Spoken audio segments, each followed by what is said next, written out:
Hey guys, welcome to an impromptu or semi-impromptu show. This is kind of a test to see how I'm doing, and had a couple of topics I wanted to touch base with you guys on. I'm just trying to turn off my noisemaker so it doesn't get distracting. But before I jump into all that, let me do the normal spiel. Welcome to Break the Cycle with DSD. I am your host, Duane. I am not a therapist nor an attorney. I am an individual much like you, who's gone through almost a decade worth of shenanigans. And over the course of that time, I've developed some tips and techniques that I share with you through my 900 plus videos to try to help you get your life back, minimize the damage of what's going on, and help restore the relationship with your kids and help your kids deal with this. So if that sounds like it's interesting to you, hit the subscribe button, ring the bell notification so you don't miss a thing.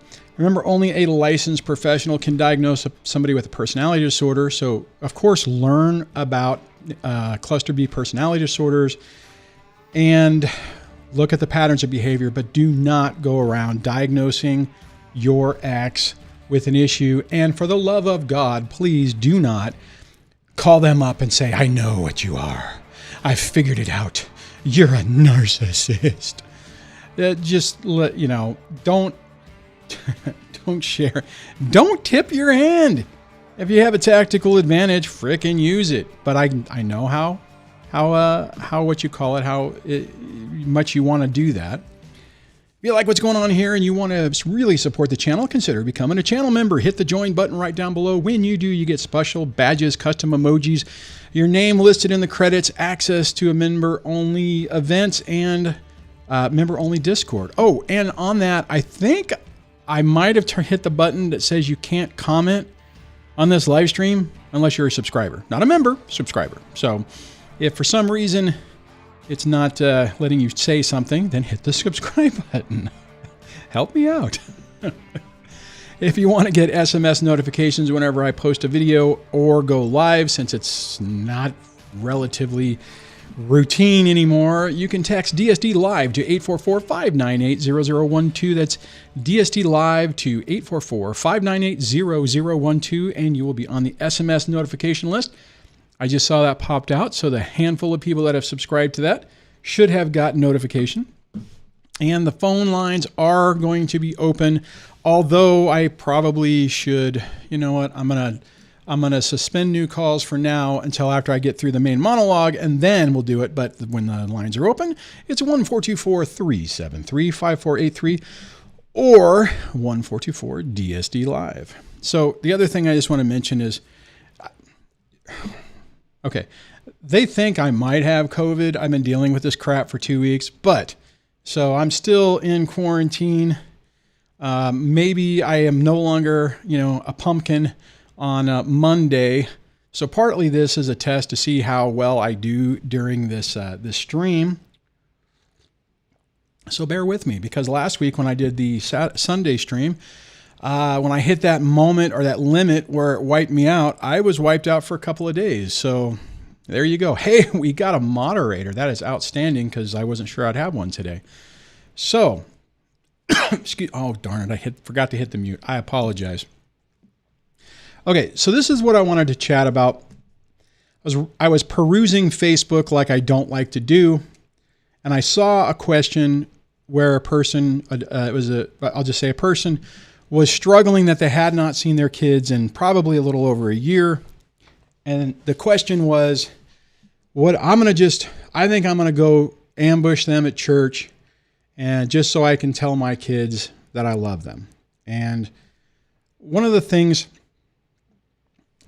if you're new to this channel, you may not have heard me say this before, but I'll say this right now. This is not a marathon, or not a sprint, it's a marathon, and you need to focus not on the individual battles, but how you win the overarching war. It is so easy to get caught up in the early stages of this, because, a year can still be early. The early stages of this, because you have a tendency to just have defeat after defeat after defeat. And on top of that, you have your ex typically, and it doesn't matter whether it's a man or a woman, these people all follow very similar patterns. And that pattern is to be smug and to have that big S-eating grin on their face, so to speak, because they feel like they're winning. The worst thing that you can do at this stage, if you're at that stage, is to react. The worst thing you can do is to justify in your mind an action that could potentially win a battle, so to speak, but that will have severe consequences that will ultimately screw you up in the long run in achieving the war victory. And here's the deal. Like in that particular scenario, that person wants to see their child, and that person wants a reasonable amount of custody. There's a handful of things that you need not do in this stage. The first one is do not do anything that violates any protective order or any order, especially a protective order, to accomplish, to win the battle. The battle being, I'm going to go talk to my child, or I'm going to do something that's going to, be a victory point. Because typically what will happen, especially if you have an order of protection, if you do something that violates a court order, they will more than likely immediately run back to court or run to the law enforcement. If it's set up as such that where they can just say, hey, Billy broke this order of protection, they might just go arrest you. And then now you're dealing with a whole nother situation, and that's going to make it a lot more complicated. The last thing you want is a criminal case and a family court case, because typically what the game on that is that a narcissistic, toxic, manipulative, evil adversary will use that to get you gummed up in that, and then try to force the issue to have custody dealt with so that the criminal side of it is still in the mix. So it's like, oh, you can't have custody because there's this whole other thing going on and we're not sure. So we're going to go ahead and just decide. We're going to just decide and base this off of what's immediately going on right now, even though it's unsubstantiated. In family court, they're not going to give you the presumption of innocence. They're going to go, oh, crap, that's not good. We're going to err on the side of caution, and now you're dealing with probably a permanent order of custody that severely limits your interaction, maybe even makes it supervised or none. So don't add that drama back in or into your situation. Just don't do that to yourself. That was actually my recommendation to this person, is like, no, do not do that. Do not go ambush your kid just so you can see him and say something to him, because yeah, you might win that battle, but ultimately it could devastate your future. So stay focused on that. The other part about this that I just want to say, don't, in your desperation, because typically the other thing that will typically happen is the other side, your ex or their attorney, will say, hey, you know what? Why don't we just, I know you haven't seen your kids in a year, 18 months, whatever the case may be. Let's just get this done. Why don't you just agree to full custody to the other parent? You can have them one weekend a month, or worse. Maybe you can see them for dinner one day a week, and you can have them for a few hours on a weekend, and we'll just get this over with. I've known too many. I haven't heard about this recently, but in the beginning days of this channel, I absolutely would have people who got caught up in that trap and then agreed to a custody visitation schedule just so they could see their kids. They were so desperate to have some type of interaction that they agreed to this. And what you don't understand, or maybe you might not understand in the beginning parts of this, is a person like this is never going to be your friend, is never going to play fair. You can think, okay, we'll do this and we'll just agree later to have more. More than likely, they will never do that. And If you agree to it, it sets up a huge problem in family court later, because if you say, hey, now I want more time, they're going to say, well, you agreed to this. You agreed to 80-20, or you agreed to 1 day a month.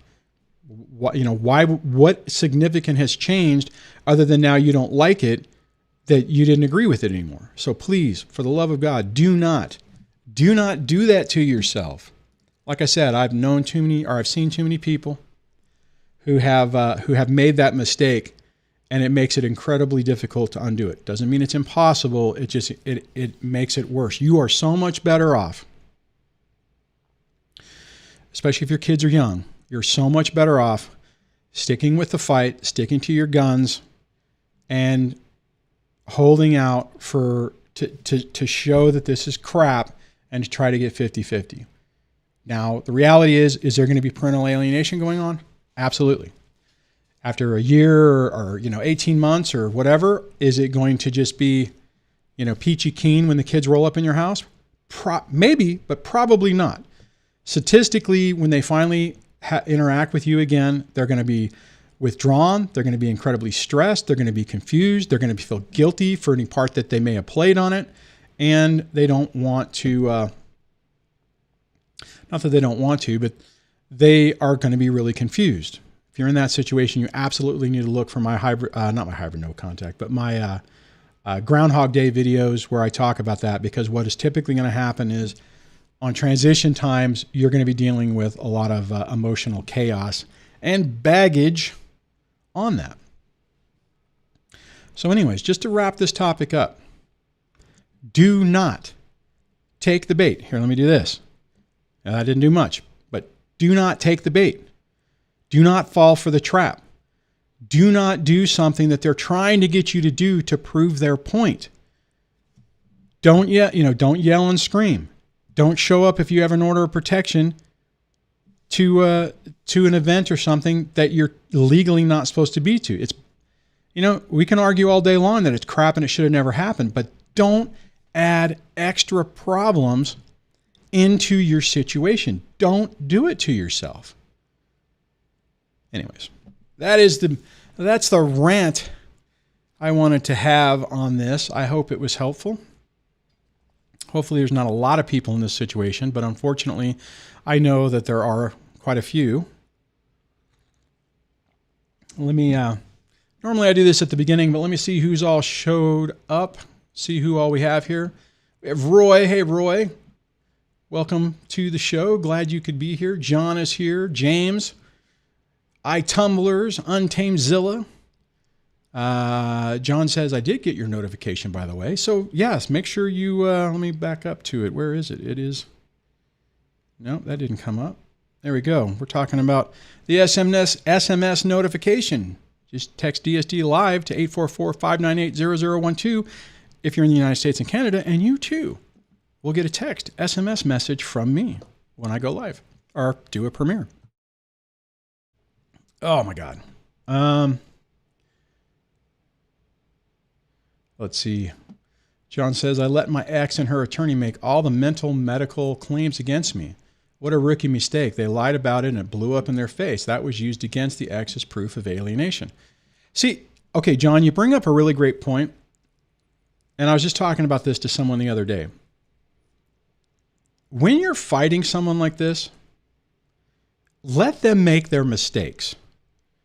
And what I'm talking about, and I fell into this trap. There were so many times that the ex was doing things that was just bad.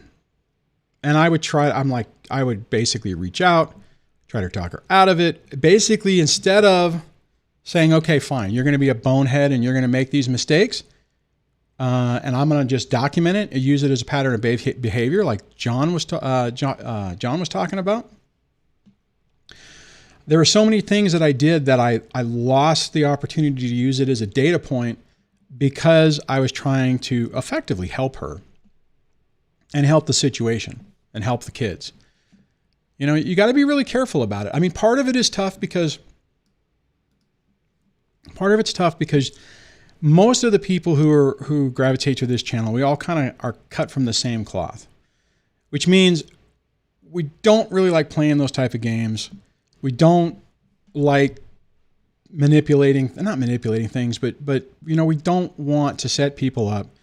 We want to basically try to make things better.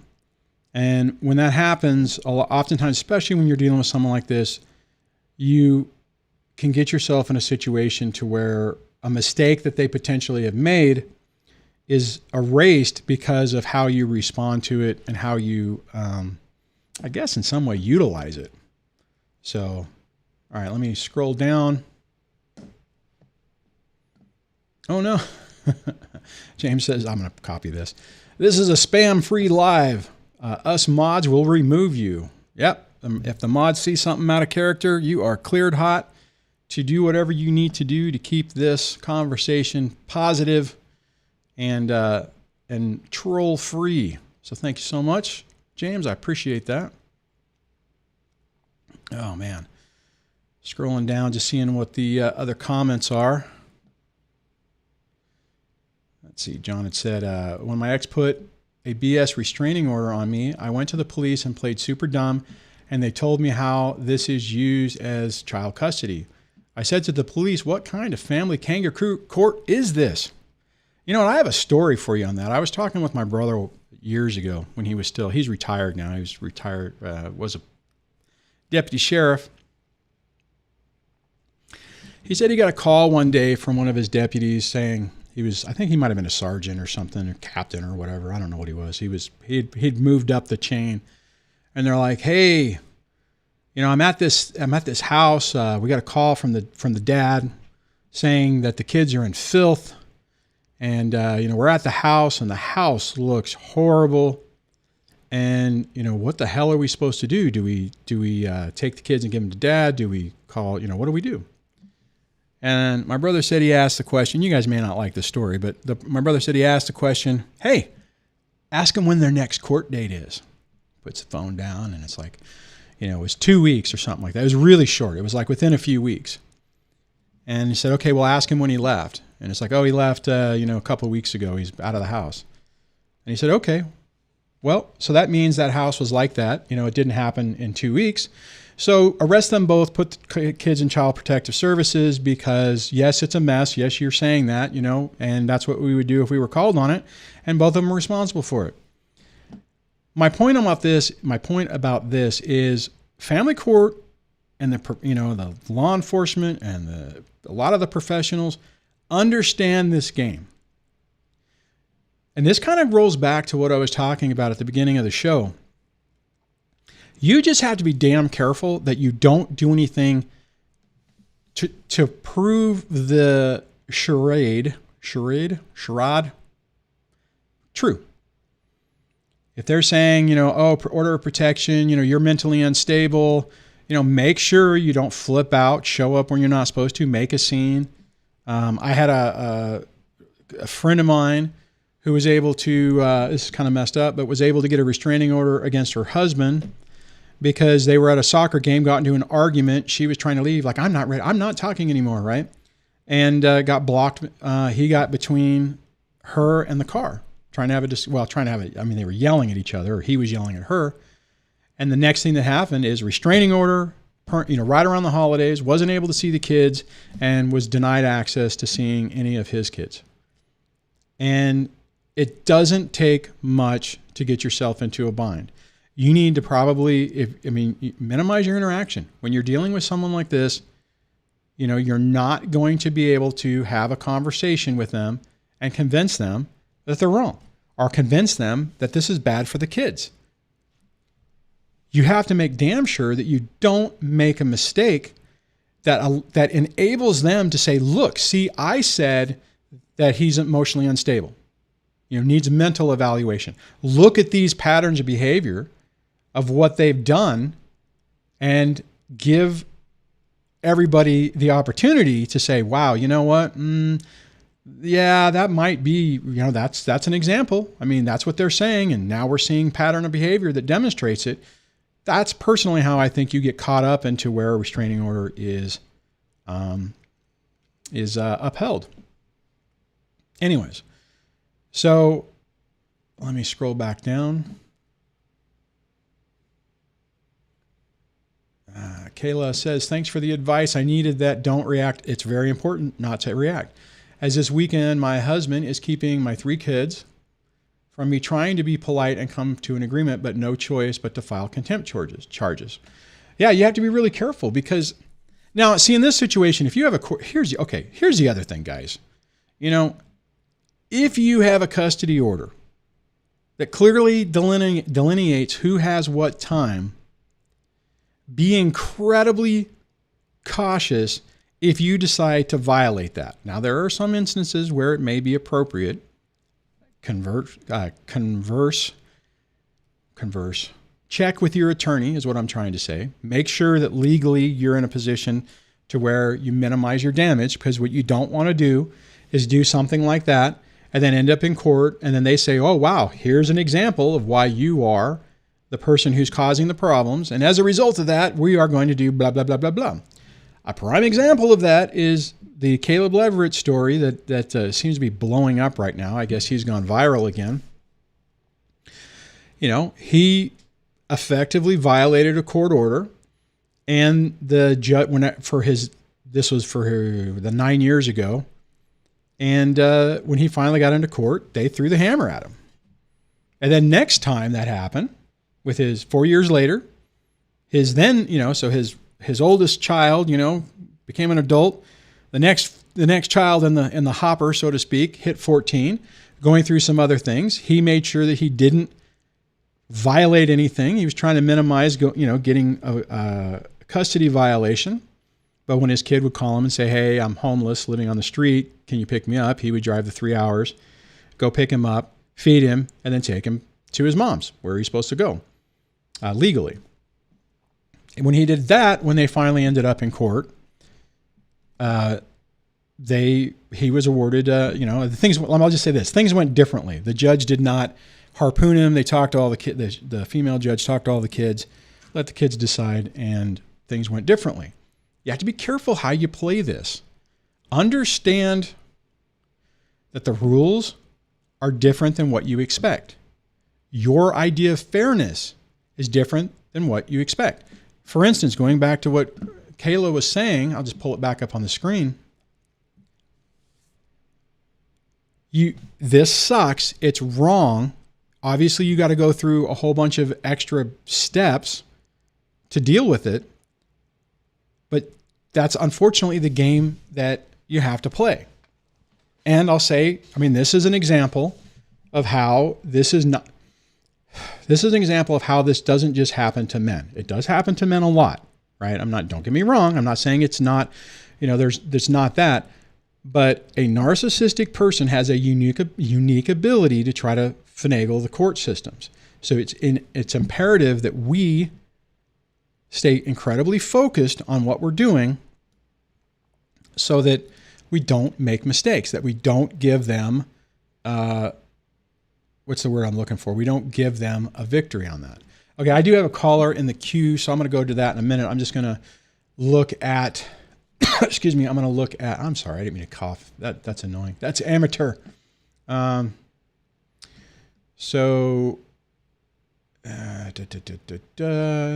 would just say this. If you guys have a question, make sure you, let me do this so you can, let me try this. If you, in the chat, go do the @ symbol if you're on a computer and go DSD, it will tag me, right? And then if you go question, this is a question, then you'll see that it tags my name, which makes me search it, and I can also search on question. So if you could remember that, that would help me out to help you out. Let me move this back over, get it all set up here. And then I'm going to go to, let me just double check. All right, let me try this one. Let me turn the volume up. Hello and welcome to the show. Did I do it wrong? Oh, you know what? Maybe I didn't actually hit the button. Come on, there we go. Hello, welcome to the show. There you go. There we go. What's up, Duane? It's Matt from New York. Hey, Matt. How are you? I'm doing good. How are you doing? It's been a long time. I know. I've been busy, being a dad, which is awesome. It's good to be busy. No, it's calling for an update and have some, seeing and some things that go on now, and I want to see if anyone else has that experience or you've had these experiences. Minor stuff now, but anyway, just so recently we finally signed our stipulation of agreement or agreement stipulation. I don't know if they have that in California, but They here do? in New York, you get all right. So after 2 years and $15,000, we both signed it, and it's the equal time, No way. shared legal, shared physical, everything. Yeah, she got nothing. Wait a minute. Okay. I know it's been a while. I know it's been a while since you called them, but let me just make sure that I remember, because I'm a little loopy, right? Because I'm still not feeling 100%. So the last time we spoke, I hear you. Weren't your kids like freaking out coming over, and your ex was constantly like, well, they don't have to, they can come over, but they don't have to come, they can come over later and leave early and all that kind of crap. Isn't that what you were dealing with?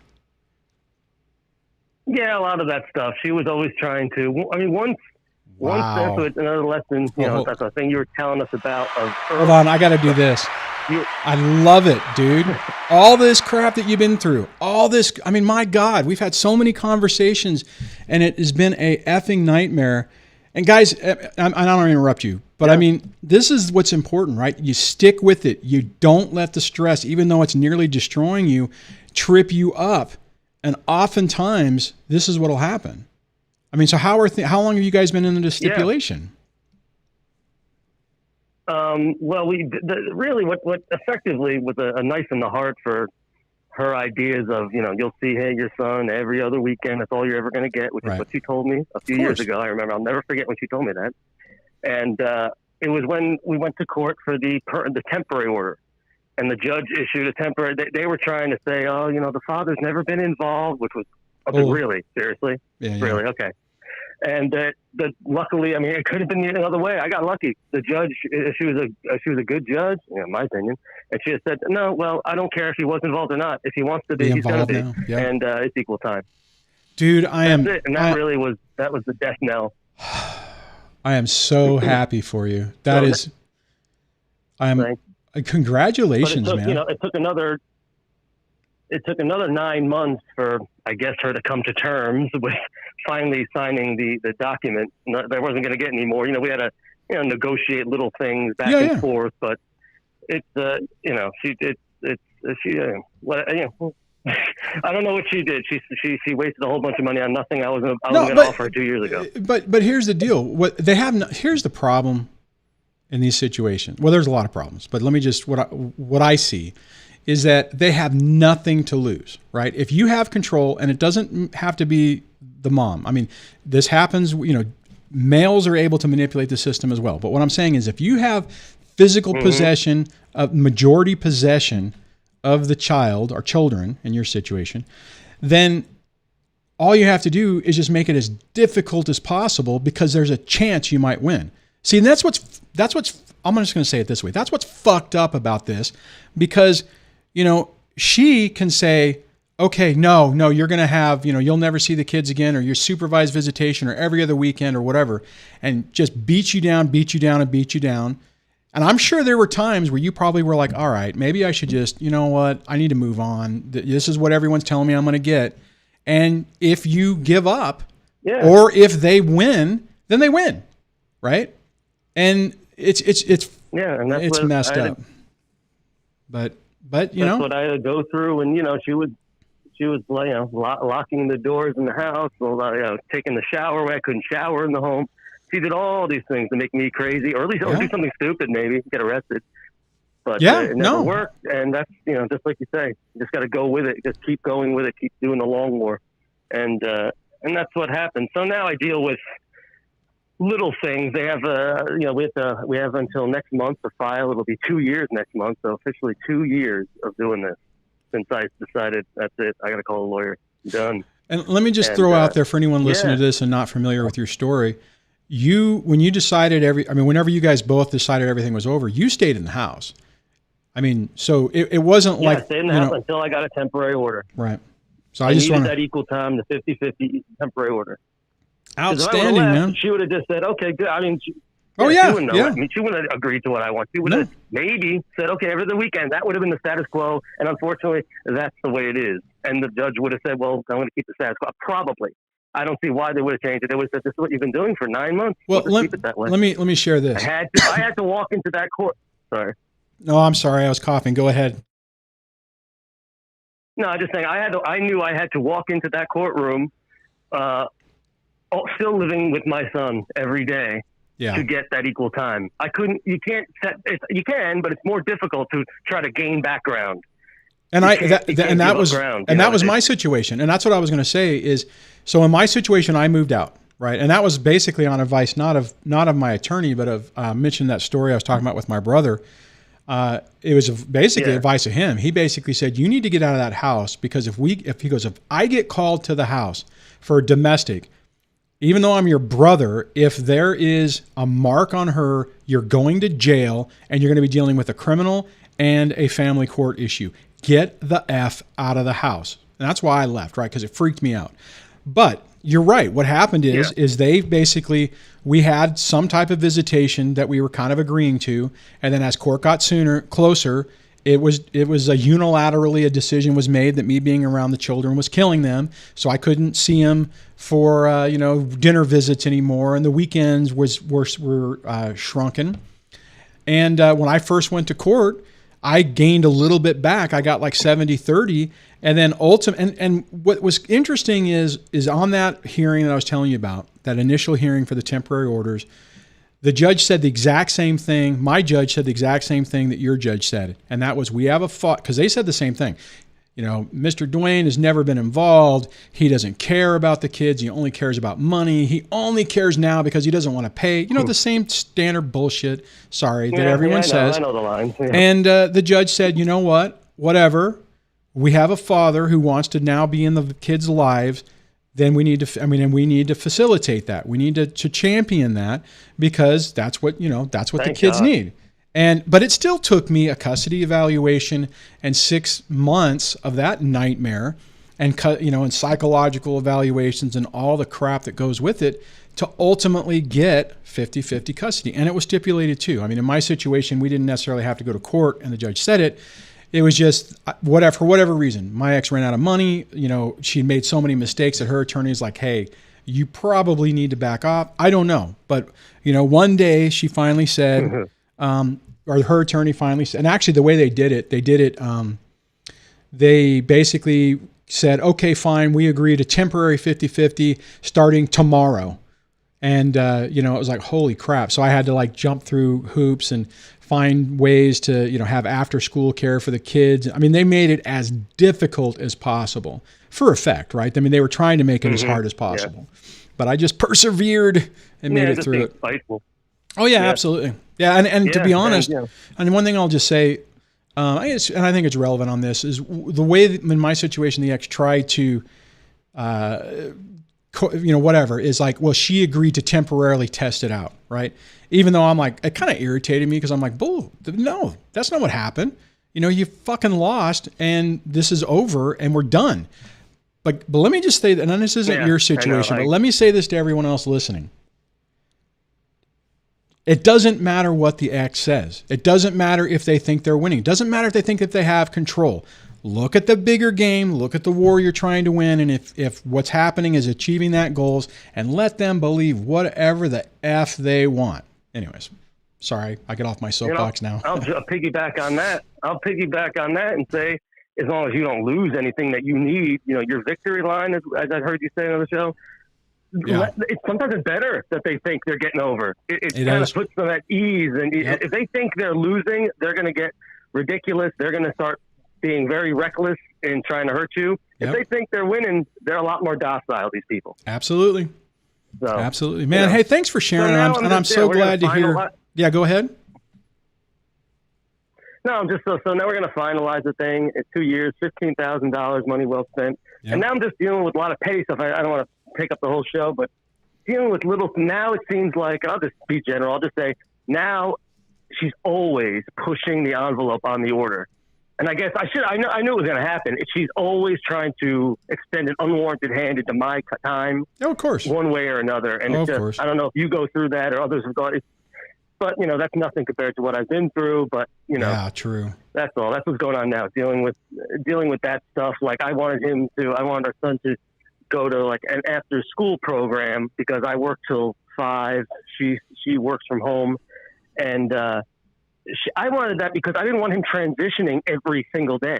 Yeah. Like even on my days, he'd go to her house. Oh, absolutely. And I didn't think that's right at his age, you know. Yeah. So, but she's blah blah blah, and I had to call my lawyer. Long story short, luckily my job is very flexible, and they said, Matt, we all have kids. Don't worry about it. Do what you got to do.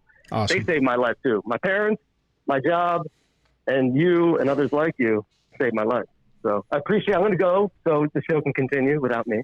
All right. All right, boss. Thanks, Kent. Thanks for calling, man. So you know what, guys. Hold on, let me hit the buttons right here, and I'll turn that off. It's perseverance is so important through this. You know, don't grab the defeat out of the hands of victory. And this particular caller, if you're a longtime listener, you probably heard him call in before. But there were times a year ago, a guy was losing his mind. Everybody was telling him, oh, in New York, men never get 50-50. You're not going to get it. Your ex is going to win, you know, all that stuff. And his buttons were being pushed constantly, like you mentioned in the call, to slip up and lose the whole thing. I just want to, I posted this whenever he was on, but I want to hit it again. Daniela says, no one wins, the kid lose every time. And that is so true. And the sad part is that unfortunately, there isn't a way to convince somebody who's, you know, following these patterns of behavior to stop. Sometimes, you know, if they don't fall in the traits of MPD and cluster B type stuff, there is a chance that they'll get tired of the games and stop. When you're dealing with somebody who really has strong traits, they will continue it forever. And it's incredibly frustrating. So what I do want to say, hold on, let me flip this back over. Hit the wrong button. If you want to call into the show, you can do that by dialing 1-424-373-5483. If you are calling from outside of the United States and or Canada, if you can't call in the U.S., there is a web link in the video description down below. So you can use a little VoIP app on your computer or phone to call in. Let me see what else we got going on. So normally when I have moderator Debbie here, she's able to field questions and put them in a little separate thing. And since moderator James is anti-Apple, you know, I could probably do it with Google. I'll have to think about that. Anyways, so I just have to look through. So what I'm going to do right now, just to see. Oh, and obviously, if you want to get my attention, you can always do a super chat. Just hit the button for the super chat, and your comment will be highlighted easy for me to see and to grab and to answer or make as a topic. So let me scroll around here. Oh, you know what? Cattail says, I feel for you, sir. They are jealous if the after-school program is your idea. Here's the other part about this. And I'm glad what the last caller said was talking about how his work was like, hey, we'll work with you on it. Because here's the problem. If everything is fine and everything is normal, nobody would give a rat's ass if your child went to the other parent or the other parent's grandparents or whatever to stay until you could pick him up. And what would happen is whenever you would go over to pick up little Johnny, you would sit there and you would say, hey, Pumpkin, how did everything go today? And they would say, oh, little Johnny did really well. He took a nap and this happened and that happened and everything's great. And you would pick him up and you guys would go and it would be low threat, low risk. However, when you're dealing in a toxic situation, those situations are used to minimize your time and to facilitate more manipulation of the kids. So unfortunately, my recommendation would be exactly what the last caller was talking about, is not doing that. And that's also why typically courts do know this. That's why typically, so here, let's flip it around. Let's say you have 80-20 custody, but you work at home, kind of like, whatever. And the kids have that little gap. And you say, hey, you know what? I would love to see my children for a little bit of time. And I would be more than happy to pick them up and hold them for a couple hours. And then either drop them off or have the other parent pick them up because they want more time. Right. And then typically what will happen on the flip side to it is they'll say no. And what I was getting at is a lot of times what family court will do is say, look, when the kids are with you, it is your time. You can do whatever you want. If that means you're going to leave them with a babysitter for 3 days, you can do it unless you have right of first refusal, which also creates extra drama. Sometimes it's a good idea. Sometimes it's not, depending on the situation.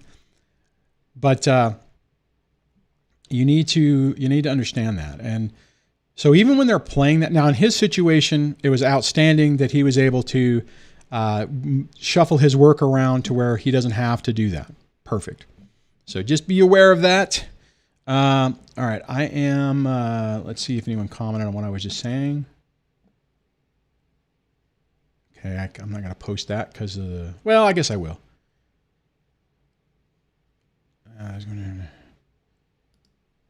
So Daniela says, everything they do is to trigger you, which is absolutely true. If you don't, they will F up. Or what they'll do, this is the other thing that also happens, is they set up a scenario, they set up a scenario where they expect you to respond in a certain way. The game's afoot. You don't respond the way they want, but they go around and tell everyone that you responded exactly the way they anticipated you to respond. That happens a lot. So anticipate that and don't take the bait when that happens. Excuse me. So let me go to caller line number 3. And I'll just hit the button. Hello and welcome to the show.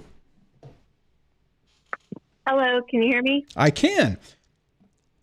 How are you doing? Yay. Hi, Duane. Hello. I always butcher your name, don't I? I think I butcher your name every time I mention it online, don't I? I'm not. You don't have to say it. I don't think so. Oh, okay. Okay. So what's up? What can we talk about? Yeah, you should. Don't say your name. I apologize. That was bad. I shouldn't have done that. No, you're fine. So I really like your topic. I really wanted to chime in on this because I've been going through the most hellacious court battle for the last 3 years. And it started in 2018. And at that time, there was a bunch of allegations about me that essentially deprived me of really any involvement in my kids' lives initially. Okay. There was a guardian ad litem. There was a guardian ad litem appointed that had already predetermined what her position on me was before she'd even spoken to me. Oh, that's not good. So I had to, yeah. And I actually, I tried to talk to her about my concerns. I'm not going to get into details about that, but I had concerns. I tried to address those with her. She completely ignored me. And so at the beginning of everything, the visitation that I had was pretty sparse. I ended up with no overnights. I was never given any justification as to why that was. When I did see them, it was on the weekends and I only got to see them during the day. And I was also never given any explanation as to why that was. Other than he had an attorney that his mother was paying for, and I did not have that luxury. So I was representing myself in pretty hostile situation in court, not knowing how to navigate that terrain at all, and being extremely fearful to have to liquidate the little bit of 401k that I had from when I had worked. I was really hesitant to liquidate that because of the situation that I was in, and because prior to all of this, I had been a stay-at-home mom for so long. So it was just a very scary time for me. And things didn't go the way that I anticipated. It's certainly not that I thought that I would end up with full custody. I mean, obviously, I think that's every parent's, desire is for the kids to be with them all the time. But I was realistic about it, and my hope was to get at least, equal and shared custody. And he fought me on that all the way. My kids are completely alienated from me and have been, and that alienated behavior that they're exhibiting has actually gotten worse over time. It has not improved. My visitations got to a point at one point where I had no visitations because I had a verbal outburst in front of my children, because I got triggered so much and so often that unfortunately I just had a verbal outburst in front of them, and that outburst resulted in me not having. Yeah. Huh? No, I said it sealed the deal. I mean, when you get provoked like that and you fall right into their trap, right? That's what they're expecting. That's what in your situation, that's what he wanted. You to do that so that he could immediately use it against you.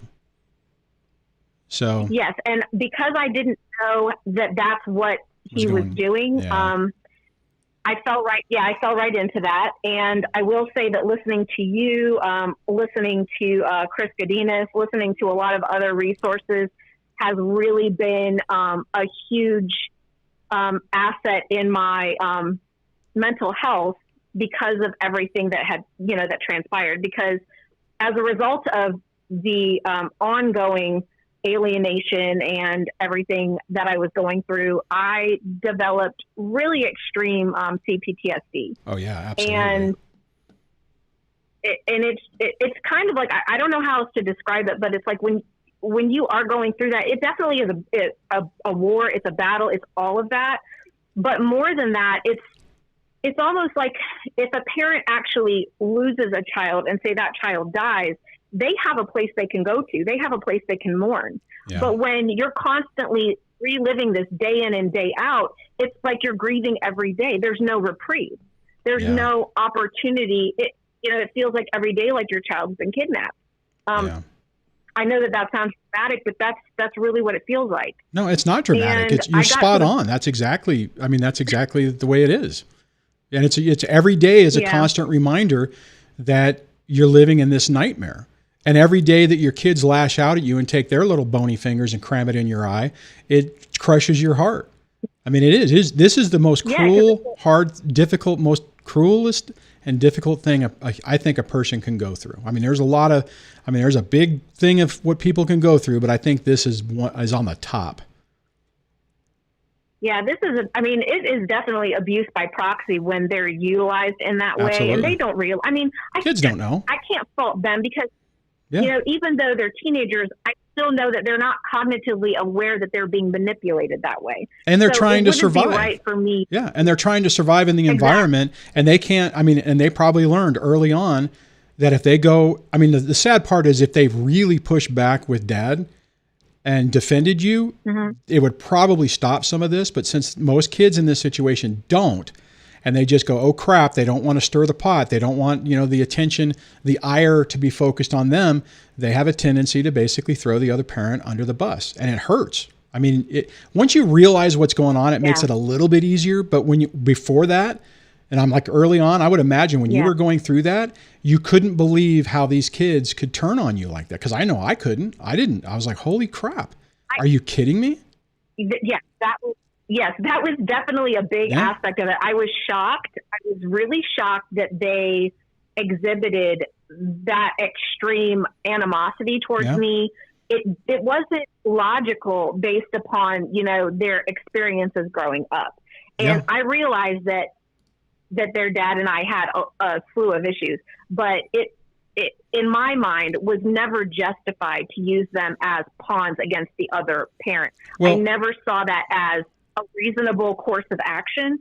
And when you're playing this game, I realized I wasn't playing a game, but he was playing a game. And when he's looking at things in a different way and he has a different set of ethics as far as boundaries he'll cross and boundaries he won't. Yeah. It's a different rule. You're playing it from a moral standpoint. And just to let everybody know, the reason why we talk over each other, there's a delay with the phone, so that's not one person being rude. But the reality is that, you approach this like, okay, this will be fair. The family court system will figure it out. No one's going to, it's going to, we're going to focus on the best interest of the kids. And the entire time, you don't even know the game that you're playing. And he in your situation is playing it like a typical narcissistic, toxic person. They're manipulating the situation, cherry picking information, and attempting to push your buttons to get you to make the mistake like you mentioned you did. And the problem is, unless you find this information early on, you end up going through this, and then you're dealing with the aftermath. Let me ask you this. Are you still dealing with very limited access to your kids, or do you have some reoccurring time with them now? It's bad. So there was a court order that I got a few months ago that had increased my time. At one point, all of the visitation was at his discretion, and he was only letting me see the kids for an hour. Yeah. And which is obviously ridiculous. And then when the courts got involved, they increased it. They court ordered it to be 2 hours, and it was no longer at his discretion. But they said 2 or 3 hours, a third hour at his discretion, which of course he denied. Then they increased it Then they increased it from 3 or 4 hours, with the fourth hour being at his discretion, and of course he denied that. And things had gotten to the point where I basically had 3 hours of visitation twice a month. So I was only seeing them 6 hours a month. That's it. Yeah. Essentially, I had no input, no ability to parent them because I had such limited access. And unfortunately, that amount of time is too short for you to get over the Groundhog Day effect, to really see, to give the opportunity for the kids to calm down in your environment. You can do it in a weekend. 3 hours is not enough time. Let me ask you this. Are you on temporary order still, or are you on permanent? That was the most recent court order that was back from, I believe, January or February. And then it was remanded back to the lower courts where it was originally determined.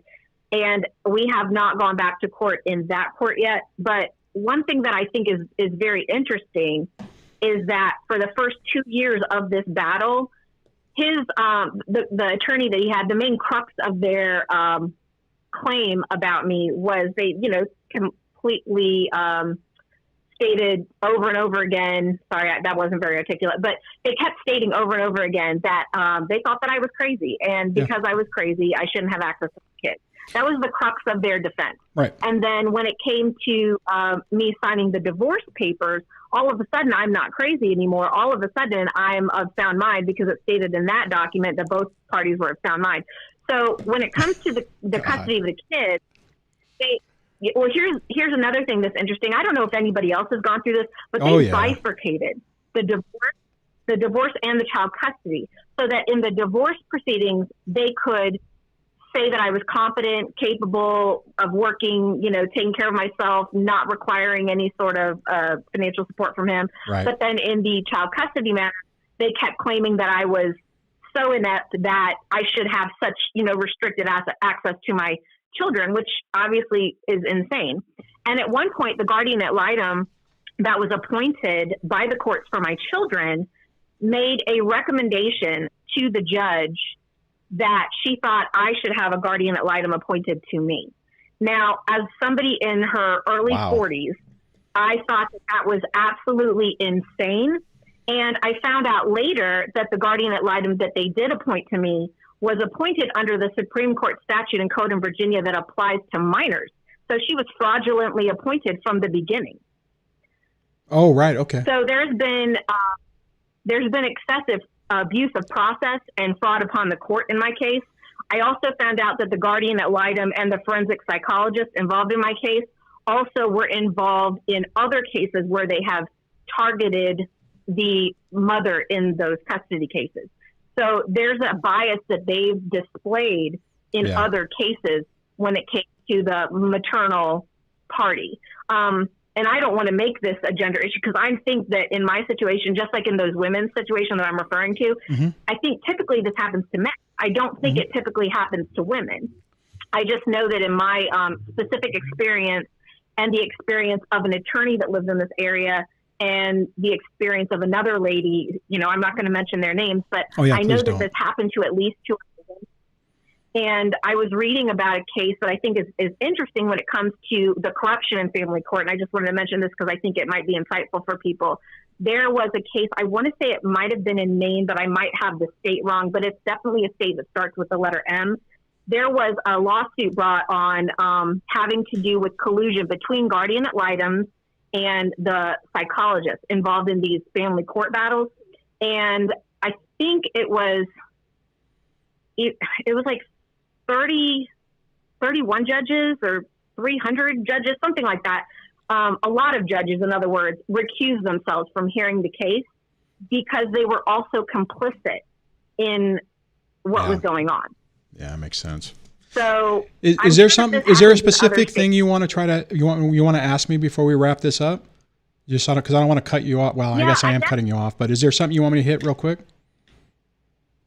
So I did want to find out if you think that there's any benefit to a strategy where I am, where I got to the point based upon recommendations of other people that I tell the kids that I'll see them when they want to see me, because it had become so hostile. The visitations had become so hostile.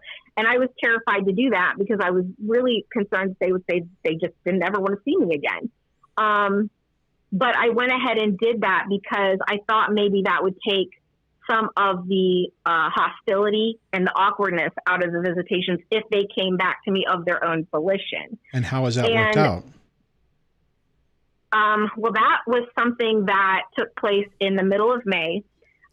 Things didn't get better. I didn't hear from them from them for like 2 months. I emailed them. I didn't get a response the first email. I emailed them again like about a week or so later. Then I got nasty email responses back from them. And I didn't try to email them again after that third week in July. I didn't reach back out to them because the last responses I had gotten at that point had been so hostile. Right. And then I got an email from my daughter at 2:30 in the morning on August the 15th, where she laid into me. She started the email by cursing at me, and my daughter's 13.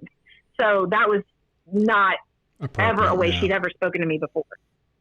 She cursed at me. She blamed me for her depression.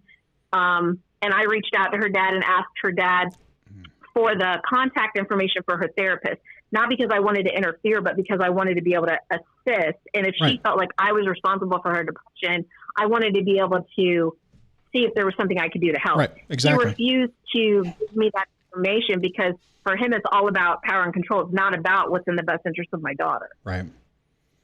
So here's that's my take on it. And no, you're right, and you're right. I haven't seen it. And what I would so this is what I would say. Since the middle of May.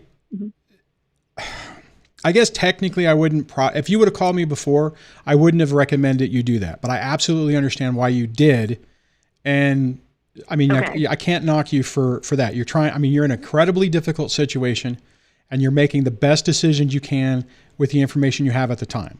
So so don't beat yourself up thinking, oh my God, I made a mistake. What I would absolutely... Well, I haven't seen it since the middle of May. Yeah, well, that's not good. And then what I was going to say, the next part is you need to get time mandatory court ordered, and you need, the problem is, I know what you're dealing with, because in 3 hours, a teenager can cop an attitude and maintain that attitude and make those 3 hours a living hell. And in my situation, what I had to do is like when the transition day would happen, when they walked in the door, I wouldn't ignore them, but it was kind of like, the responses were off, right? So if they said something inappropriate, the worst I might do is say, go to your room. But I would really not engage. I was not, trying to like, okay, you walked in the door, it's now daddy's rules. I didn't do that because if I did, what I found is, and you're talking about a 3 to 4 hour period of time of this time, before they go to bed and everything anyways, it would screw up the entire time I had with them. If I did that on day 1, it would make day 2, 3, and 4, and a nightmare.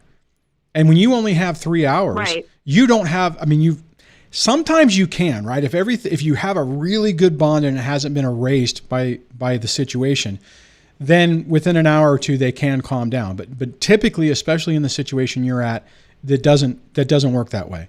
You need to get at least weekends. You need to what you need to push for is a standard visitation that like you were talking about, like a typical guy would get in this situation.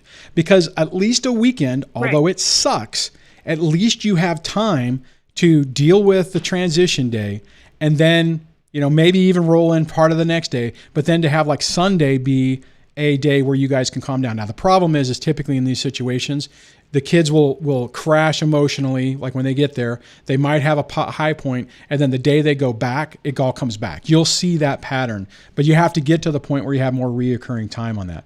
So I don't knock you for what you tried, and it was a risk. It was a calculated risk. You were thinking, okay, if a couple of months, the kids, basically were like, hey, this is stupid. I haven't seen my mom in a couple of months. And instead of sending you a hate mail, would say, hey, Mom, I want to see, I want to go get an ice cream or something, that it would happen that way. So, you tried it and it could have worked, so don't beat yourself up on doing that. But now you need to say, okay, obviously this part isn't going to work. What you have to get is reoccurring time. Your best case scenario would be 50-50, week on, week off. And obviously that's a long thing right now, but you have to get more time. And, we were talking about the person before. I mean, a lot of courts focus on that. The problem is that in the beginning, when a toxic, narcissistic Mike Foxtrot can manipulate the situation and paint this narrative that you are this crazy, out of control, emotionally unstable person, sometimes the courts are going to say, okay, we're going to err on the side of caution. Now, what I did want to say earlier is the fact that every time you went to court, they increased your time and said, this or that. I think what's happening is the court is seeing a pattern. And I've seen other moms go through this. I've seen other women who've been in this situation where the courts, they give you a little bit more time and they say, okay, well, you guys can work together. And well, like your situation and this other person I'm thinking about, dad's situation, yes, he can allow more. And when they continually always say no, and there's no evidence that you're really doing anything wrong, it starts to make them look stupid. The problem is that you're dealing with not seeing your kids for months. You're dealing with behaviors where they're basically yelling at you, and it's crushing it crushes any parent whenever their kids are doing that. And you're having to endure this to get to the other side of it, where the court finally says, hey, okay, this is ridiculous. We got to do something different. The problem is, as you're seeing, it takes time and money to do it. Well, the interesting thing about the order is it did stipulate, the most recent one stipulated, that I was supposed to let him know by the Wednesday prior to that weekend, prior to that Saturday visitation, where the visit was going to be and, from what time. And I think it was like in the order that it be from 10 to 1 or something. So I was supposed to let him know by the Wednesday before. Now, ever since I emailed the kids and said, hey, I'll see you guys when you want to see me, item number 4 in that court order stated that he was supposed to facilitate visitation if I didn't let him know by that Wednesday before. So this has established now, because of the way this has transpired, that he had never intention of facilitating that visitation in the event that I didn't reply to him to arrange it. Yeah. So what this has done is set precedent that I'm hoping I can take into court and, present that show cause to the effect that he had not been trying to facilitate it, even though the kids didn't want to see me. Well, they might not want to take tests at school. They might not want to go to the doctor. They might not want to do a lot of things, but it doesn't mean that that's not what they should do. Yeah, exactly. Hey, and that's the bottom line. Do you have an attorney, or are you representing yourself? I'm going to have to represent myself because I am not financially in a position to afford the kind of attorney I would need for this type of situation. Have you heard me talk about Alex Falcone and the Proper Person YouTube channel before? No. Okay, so I'm going to try to pull this up on the screen. So search on the Proper Person. This is Alex Falcone. His channel is focused on helping people, men and women, understand the court systems and how to fight by yourself, basically to go pro se. So, his story could be triggering for you because he was, he ultimately prevailed after 8 years and got actually he got the parental rights terminated. But try to just focus on what the topics are, because I think it could be really helpful for you. So, and I think if you emotionally can represent yourself, which I personally couldn't way back when, I mean, maybe I could today, but if you've kind of made your peace with it, that you have to do it yourself, you can do this and you can prevail. I mean, you're not doing necessarily anything extraordinary. You just have to be very deliberate and specific on what you're doing, to make your case. It means you're going to have to go back to court a few more times, but I've seen a lot of people in your situation that even moms that have been able to turn it around and get time back with their kids. Now, undoing the parental alienation is going to take a long time. And I have videos and techniques on that, but we got to get to that point first. You know what I mean? So. Yeah. And I think as long as I'm in a court system here in this state where I'm dealing with a lot of, liberal bias in the court system, and I have very conservative values. So that's not seen in a favorable light in the state that I'm in. If I was in different states, it wouldn't be an issue, but here it is. It's not looked at in the same way because I don't have the same ethical perspective and moral perspective that a lot of the people in this state have. Yeah. Well, the thing I've seen, that's kind of another uphill battle. Yeah. No, I was going to say the thing I've seen, and it's bizarre. I mean, it blows my mind that it's like when you have a narcissistic, toxic person, someone who plays these manipulative mind games, they're really good at it. And to a T, they're able to manipulate the court system. Some moms are able to do it, right? I mean, and I know you mentioned earlier, and statistically, men get wrapped into this, but I've seen time and time again, see, here's the crazy part, is society-wise, for a guy to do what your ex is doing is out of the norm, okay? So, and then most men wouldn't even, I've had so many conversations with guys where, they want to let it go. They don't want to, they don't want to fight the same way. And, I have to tell them a lot of times, it's like, look, you're fighting for the next 15 years of your life. And what you do today is really going to make a difference. But what I'm getting at is, but I'll see like in your situation, I'll see a man be able to do what he's doing to you. I'll see a man be able to get completely out of child support and alimony, and it's like, how in the hell are they able to do it? And then you see somebody else who just gets crushed by the system. I mean, it's amazing. Narcissistic people have a unique ability to manipulate this thing. And it's interesting that you brought that up because in his first marriage, he adopted his first wife's daughter. When they got divorced, a condition of him not having to pay child support for that child was that he gave up his visitation rights. So in order to get out of paying support, he gave up visitation rights to his adopted daughter. And I can't really bring that issue up in my hearing, but I will say that I find it extremely problematic that everyone is buying into his narrative, especially given the fact that the divorce decree from his first marriage had a different social security number listed on it for him than the one he told me was his the entire time that him and I were together, which calls into question whether or not I was in a bigamous, fraudulent marriage to begin with. I know that doesn't affect the paternity of the kids, but it certainly affects whether or not he's credible in terms of his testimony. Yeah. I mean, and the reality is trying to fight that's probably not, it could be helpful. Really what you need to focus on, in my opinion, is, that you've jumped through all the hoops, that there's not a pattern of abusive behavior on your side. You've tried already to try to probably demonstrate that there's a pattern of behavior on his side, show certain things where he's not facilitating it, visitation, and then keep pushing towards 50-50. And hopefully you can do that before your kids age out. That's the problem now, is you're dealing with this. Well, you said 13. There's still a lot of time with 13. But, if you're... Well, my daughter getting ready to she's going to be 14 soon, and my son already turned 16. So I'm almost to the point where there's not a whole lot I can do, but I'm still going to keep trying because absolutely. I don't think that they should be deprived of the ability to spend time with their mom, even if they hate me right now. I mean, the bottom line is they're being conditioned to hate a part of themselves, and that's not psychologically It is healthy. not. No, this is, yes, you're correct. So on that, we've been on the phone for, 27 minutes. So let's go ahead and thank you so much for calling. I appreciate it. And I'll talk a little bit more on the outside of this. So here's the thing. And I kind of mentioned this. When I was on with the caller. Narcissistic people have a unique ability to control the narrative of family court system and flying monkeys and the kids. A lot of times with the kids, the big problem is they're trying to survive this nightmare, and whoever is the winning parent, they are trying to appease them because they have to survive the situation. Even if when they're with us, the environment is stable and they feel calmer, you would think, or you would hope, that they would turn around and embrace that and try to have more of that.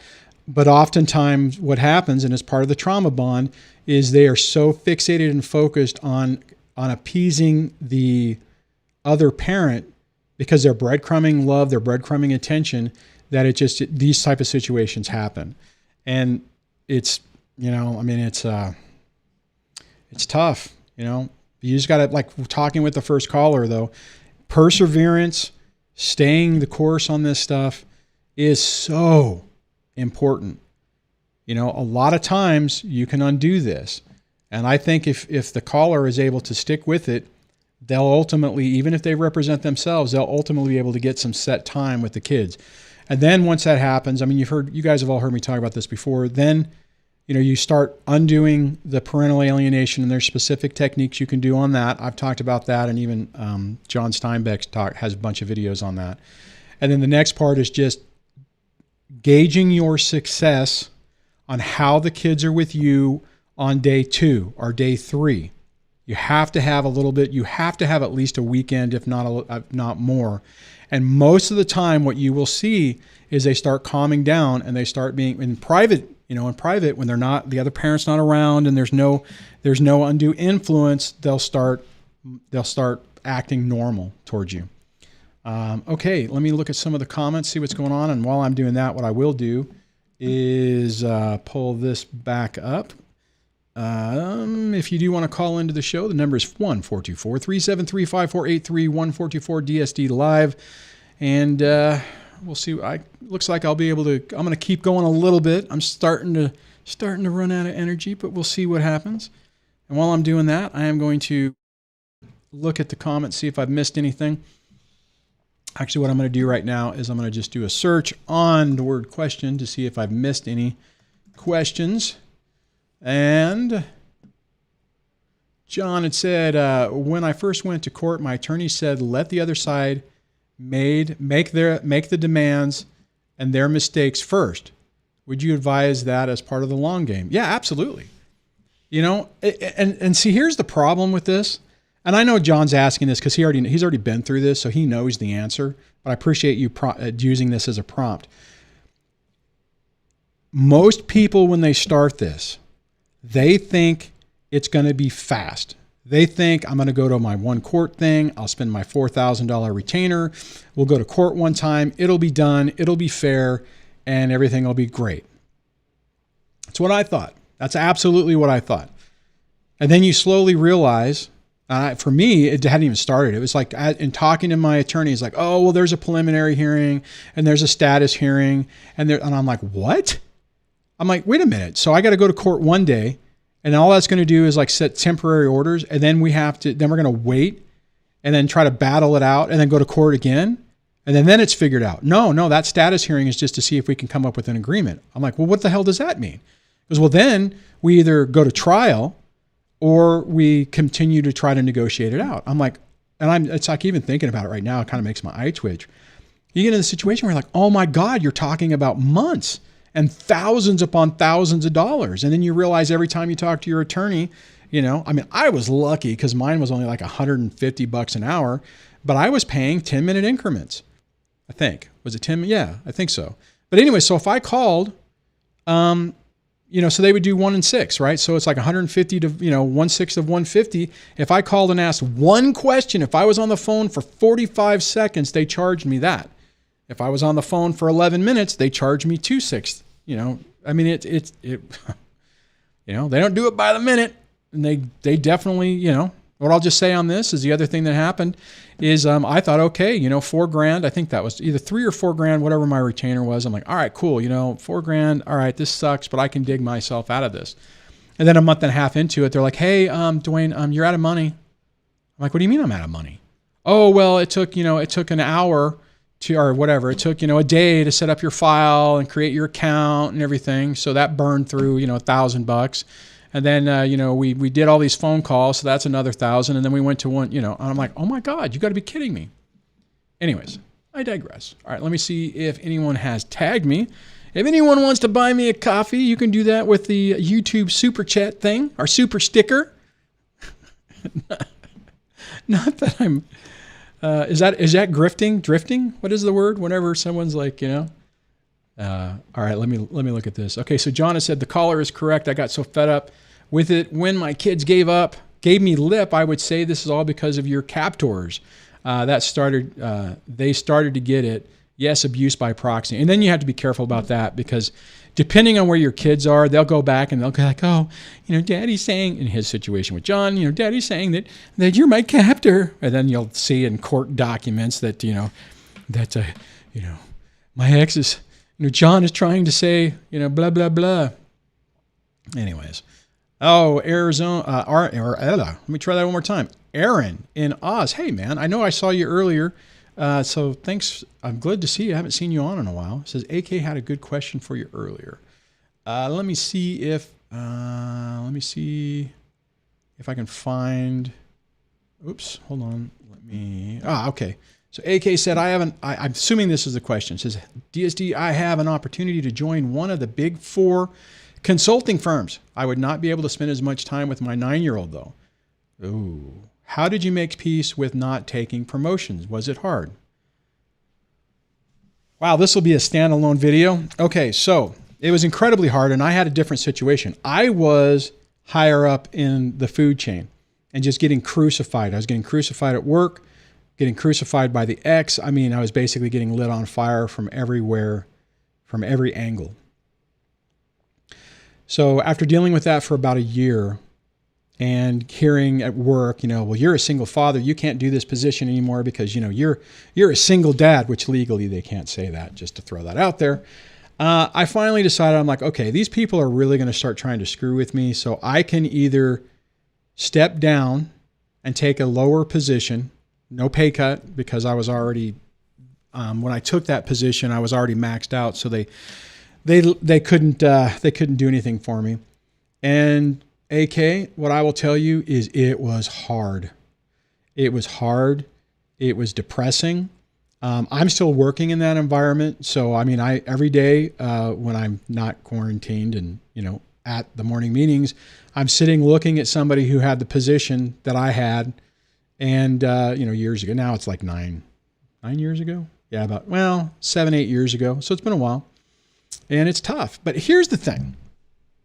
In a lot of ways, it's the best thing that ever happened to me. I would have never been able to do this YouTube channel if I had that other position. I would have never been able to take time to go to school functions, award ceremonies. I tried to take the kids to some of the school events. Unfortunately, if you guys have been a long-time viewer of the channel, you've heard me talk about how the ex was able to interfere with that, right? Wouldn't pay for it, but I would pay for the kid to do something, and I'd be like, oh, cool, I can go, and getting ready to buy my ticket. I mean, one example, anyways, bottom line is what I'm saying is, so AK, you have to decide what your priority is. And that is going to be an incredibly individual decision. And there's not necessarily a wrong choice. I mean, some people in the comments will probably say, of course there is. You have to focus on your child. Well, you have to do what's right for you. Now, the reality is you take a new job, they're going to expect a level of performance. And are they going to facilitate when you say, hey, you know, I have my little 9-year-old or my 10-year-old or my 11-year-old, they're sick, I can't come in. You know, now the thing is if your current job is facilitating that, then you got to keep that in mind. If the answer is they are not facilitating and it's all the same thing, then you have to, you know, I mean, you think about that too. So, man, you just have to really ask the question. Now, keep in mind, in our situations, we're living in an environment where we have somebody who is actively working towards our demise. This isn't like when you're married and your spouse, in theory, is helping you, you know, you guys are on the same team and you're working towards the same goals. Even when you're married with a narcissistic person, they're not really helping you. They're, you know, they're hurting you. But you have to look at it that way. My gut feeling would be this. My gut feeling, AK, would be that probably right now it would be not a good move, especially if you're stable and your current environment facilitates you dealing with your 9-year-old. Okay? So keep that in mind. And if that, you know, so you got to weigh all those things. Now on the flip side, if you're like, okay, I'm going to take this bigger position, I'm going to get a promotion, which your ex more than likely is going to try to get, you know, to get an increase in child support as a result of that. So keep that in mind because that's typical. You know, how is it going to impact your ability to support your child? So, you know, if you have add some more stuff on there, if you want to clarify some of that. And I just want to hit right now. Let me see if I can do this. Whoops, I did it too. I hit the thing and it moved. So let me do sticker. Let's see if I can search for that. So I just want to say thank you from Hanukkah or Hakuna, super sticker. It says it's a pure character exaggeratedly stretching his arms forward to offer a cup of tea. Hold on, I gotta show this, so I'm gonna see if I can put this up over here. Nope, I gotta do Chrome. Let me put it here. And no, I almost hit the finish button. So you can see right there the cup of tea. And then the other one is from Pepe, and it says a white unicorn with a rainbow hair. So thank you guys so much. I appreciate it. That it will hit my coffee budget, and I'll be able to go get myself a nice coffee and or tea today. So thank you very much for that. Appreciate it. Appreciate the support. All right, so let me close this out and get back to the other comments, see if I miss anything else. Let me scroll down to the bottom. The phone lines are still open. Maybe hit that button. Or the keynote button. That's 1-424-373-5483 or 1-424-DSD-LIVE. We'll get you into the phone tree. And let me flip back over to that one and move this over. See, I got to get better about not narrating what I'm doing at the same time. Excuse me. All right. Let's see here. Any other questions? So... yeah, I've seen a few people who, when someone has a question, if you're easily able to say, "Hey, so and so did it," then let me know. It looks like I have a caller coming in, so I will grab that in a moment as soon as it finishes. Oh no, that terminated. Okay, so somebody called and hung up. So I apologize that I missed that call. So let's see here.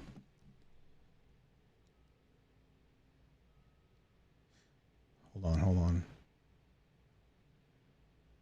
It's hard to read this stuff and try to not just have complete dead air. I have never perfected that technique. Let's see. All right. So Renee says, I don't even want child support. I just want my kids in a better school and not have to be scared of being abused. And I don't know exactly what you're saying, but I want to hit a point on this. Is a lot of time, I haven't heard someone say this in a while, but a lot of times what happens is people get frustrated about the other parent, you know, being a butthead. Let's just say it that way. And that could be somebody, that could be the stereotypical, let's say the real deadbeats, right? The ones that don't really care about the kids, the ones that are doing their own thing and basically emotionally neglecting them, missing time, that type of thing. And you can get so irritated. and you think it's so unfair that you're like, okay, the only way I can attack and I can go back at this person is they're not exercising their visitation. And then someone tells them, hey, if you go back to court, or if you call your Department of Child Support Services and say, hey, my ex is not, I'm spending, 90% of the time with the kids and I can demonstrate it. They're going to say, oh, okay, well, we'll reevaluate support based on that new time. In theory, it sounds like a good idea. Hold them accountable. Say, okay, butthead, you're not going to, you don't want to do your part, so you at least should have to pay your part. And here's the sad part about it, is when you do that, and I've seen this time and time again. I've talked to so many people, men and women, I'm not just saying, I've had this conversation with both sides of the coin. When you press that button, you would hope that they would be, oh crap, you got me.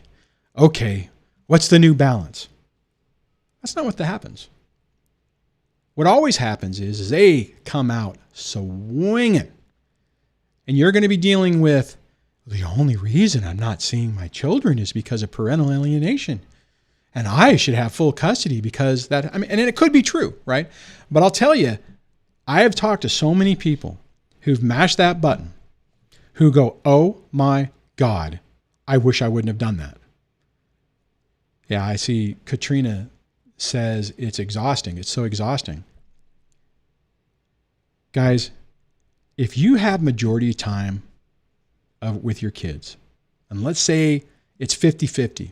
Let's say the custody arrangement is 50-50. They battled in court and they got it. And they don't exercise it.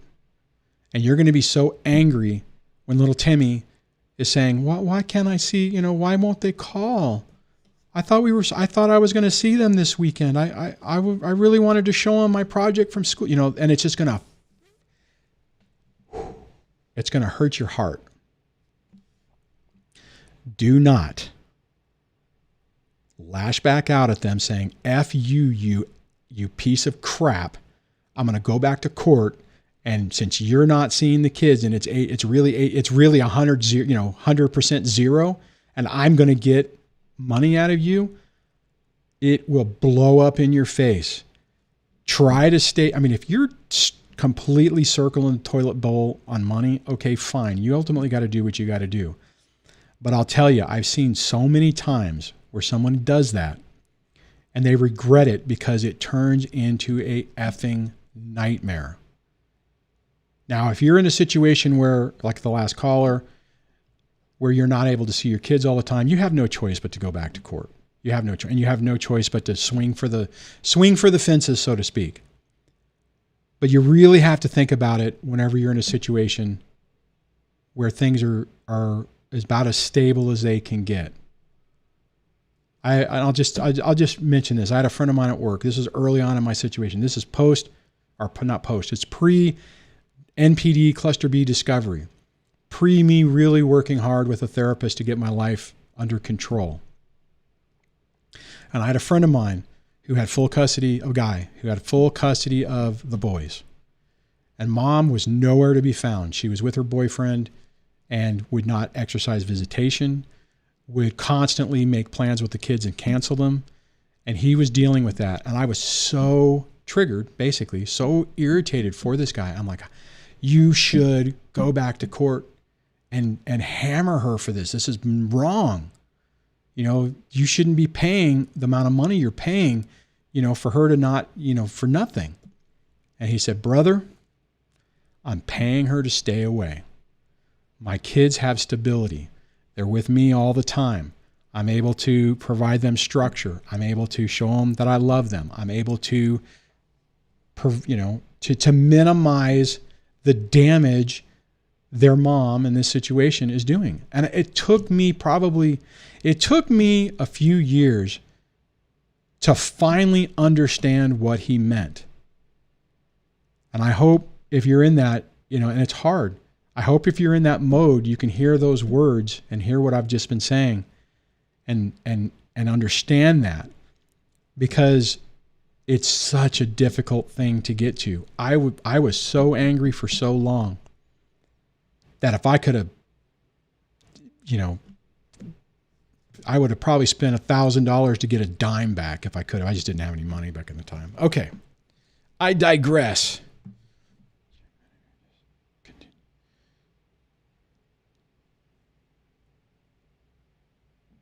I don't know what this, okay, the auto screener doesn't work, but I'm going to go ahead and go to this call. Hello and welcome to the show. Are you there? Oh crap, I hit the wrong. Sorry, let me try that again. Hello and welcome to the show. Are you there? Hello, Duane. It's the Wise Chat Manager. You know what's funny, man, is the screener says, "Why is Chuck manager just continuing?" I'm like, what the? Anyways, man. Hey, Wise, what's going on? I was really worried it was going to be a troll. I'm like, okay, this is going to be interesting.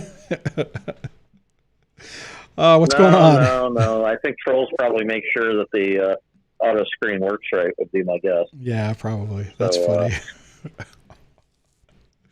What's going on, man? I think it was last month or the month before. I finally got the 50/50 awarded. That was a hold on, I got to do this. A show and a half. And just because you're bringing it up again, I got to say congratulations, because unfortunately that is not an easy thing to do. Sorry, I didn't mean to interrupt. Go for it. No, you're okay. I ended up with COVID and all that other crap that went on. And yeah, I will say this. You had mentioned the whole. As soon as you go to change something, they go absolutely ballistic. They do, and that's precisely what happened. I was told that oxygen could damage the children, and my response to my attorney, which wasn't very professional, was maybe they'd like to go forgo 72 hours with oxygen, and in the event that they do okay, then I will do the same. You said that, or your attorney said that? Answer. Oh, I said it to my attorney. I don't think she necessarily passed it on exactly that way. Oh, that's hilarious. Maybe she did. Probably not. Probably not. That's pretty funny. The whole. Yeah. At one point, they were like, "Oh, you can't parent because he's having to work from home because he can't work in the office." I'm like, "Well, she hasn't worked for over 2 years, or 3 years. Like, what are you saying? The children have to go to foster care? This is insane." So. Yeah. I went through all the nonsense, and her attorney was just nasty. Like, I've dealt with a lot of attorneys with family law, the divorce. I went pro se in the state Supreme Court for the divorce. And I got to say, that was actually the filing I'm glad I had an attorney for. But, the rest of it, if you're dealing with a decent professional attorney on the other end, I don't want to say you don't need counsel, but, it's not going to be as bad as I think a lot of people think it could be. Yeah. I had no assets. I had nothing. So it was pretty easy. There was a car and a motorcycle. Do you want half? You can have the steering stem and all that, and the handlebars. That's so funny. But, what you had said, the whole thing, if I would have attempted to change the child support based upon what I've seen and what I know, exactly what you said, it would have started in World War III, and it would never stop. And you know what? Child support it's actually two payments when you think about it. One's to support the child. The other one is to keep your sanity. It is. And as long as you can keep the time with the children, then, that's really the goal. If you can afford to ignore the whole child support issue, then, that puts you in a much better position, because they'll do anything they can to try to screw with that. Well, Wise, if you don't mind, if I could jump in for a second and just share, I've said this before, anybody who's been listening to me for a while, technically if I go to the calculators, I'm overpaying. And, I've chosen for the last couple of years to not push that. And the money would help me, right? Don't get me wrong. An extra, potentially $600 to $1,000 a month is not insignificant. But every time I try to push the ex to do something, there's always a cost. There have been times where she'll do, in my situation, she'll do something to one of the kids and it'll just really rub me the wrong way. I haven't done this in a while, and I'll send an email saying, hey, you know what, why don't we do this? Or, hey, can you pay for this that you're supposed to pay for? And inevitably, it doesn't necessarily draw an attack towards me. It goes towards the kids, and it makes their life more complicated. So it's just one of those things that it's just, you really have to choose your battles on that. And I know when you said, when you mentioned that it's the emotional cost, it's the financial cost and the emotional cost. And a lot of times in the beginning of it, we're so angry that them getting a freaking penny more than they should. And a lot of times we think they shouldn't get anything, which, okay, that's probably a little unrealistic. I mean, it'd be nice, but it's really hard. I mean, it took me years to let go of that anger and that bitterness, to be perfectly honest. Yeah, it's one of those things, it's no fun. It is what it is. The thing that irks me most, though, is people that attempt for whatever reason just not to pay it. It's like, guys, gals, oh God, come on. You're essentially screwing your child. And you don't want to pay anything, you're screwing yourself. I mean, here's the thing, and I'm glad you brought that up, man. If you can't pay, if you lose especially in the last year and a half, 2 years with this pandemic, if you lost your job and you have no money, and you can't pay, okay, fine. You need to get in court as soon as possible to get it adjusted, because that is going to just continue to rack up. But the people who say, F you, I'm not going to pay it, it unleashes a system against you that is nearly impossible to fight without paying it back. You can't go bankrupt on it. You can't, you could potentially get someone to stipulate that you don't owe it, but that is, oh my God, that is the worst decision you can do. Just pay it. Because you will screw, you are screwing the kids, but you are definitely screwing yourself too. Yeah, I think a lot of people mistakenly, go with the mentality, and I was there too at the beginning. This is ridiculous that I have to pay the X and this, that, and the other. And, it takes a while for you to realize, well, yes, the X might be abusing or misusing the money, but at least you have done everything that you're supposed to do. Yeah, and everything that you should do, so that when little Johnny or little Julie grows up and says, we never had any money when we were growing up, sit there and say, listen, I did everything I could. There wasn't much more I could do, This is just one of those situations that sucks. No, I hear you, man. And then Jesse just made a comment. I'm going to read it. It's on the screen right now. It says, giving support to a gambling addict irks me. Giving support to an abusive narcissist irks me. Giving support to someone who can't support the child irks me. Here's the reality. When you finally are ordered to pay someone money, it is their money. They don't yes, it says child support, but they can use it every time they get your check, they could go to Vegas and drop it all on black, lose it all and come home. And realistically, we have no say in what happens. And I know anybody who's in the beginning part, like Jesse, me saying that probably irritates the crap out of you, but it's the reality. Is it wrong? Yeah, absolutely. But beating yourself up on a situation that you have zero control over is not going to help you get your life back. What do you think about that, Wise? Well, it's just like this, exactly. And it's just like, snap cards. People were going to strip clubs on snap cards until, some of the states put an end to that. And I found it somewhat humorous / somewhat, are you kidding me? Yeah. But the reality is, once we've done our duty, which is quite literally, spend the time with the kids that we can get. Yep. And we pay what they want us to do. That's really all we can do other than future planning. Yeah. And I think that's where people get stuck at the beginning is the future planning isn't really a concern at that point. You're just trying to make it day to day. You're trying not to sink. You're trying to swim. Yeah. As time goes on, you get to the point where you can try to figure something out, some sort of a plan where your life, it may not seem like it's improving. You may be making the exact same wages. Yeah. You may suddenly have to pay more in support, but believe it or not, your life does improve. And you just can't see that at the beginning. Oh, God. Man, I'm glad you mentioned that because I just screwed my thing up. It's so hard to realize that. And at the beginning, it's so freaking, I mean, it's hard to even say, you know, what the hell's going on or how you're feeling with it, but it's like so freaking hard. I was, like I said a minute ago, I was so angry on this, and it just was not, I mean, I wasn't making any progress, and it definitely wasn't helping me, if that makes any sense. Yeah, I had a friend who had been divorced and widowed and a couple other things that happened to him. Suffice it to say, he's lived life for a while now. And he told me one day, he was like, you know, every dollar you pay your attorney is a dollar for your attorney to take their children to Disney instead of you taking your children to Disney. To pay for their BMW, to pay for their kids' college, to pay. Yeah, I hear you. Absolutely, man. It's incredibly frustrating. You know, your attorney's driving a Tesla and you're driving a beater. Yep.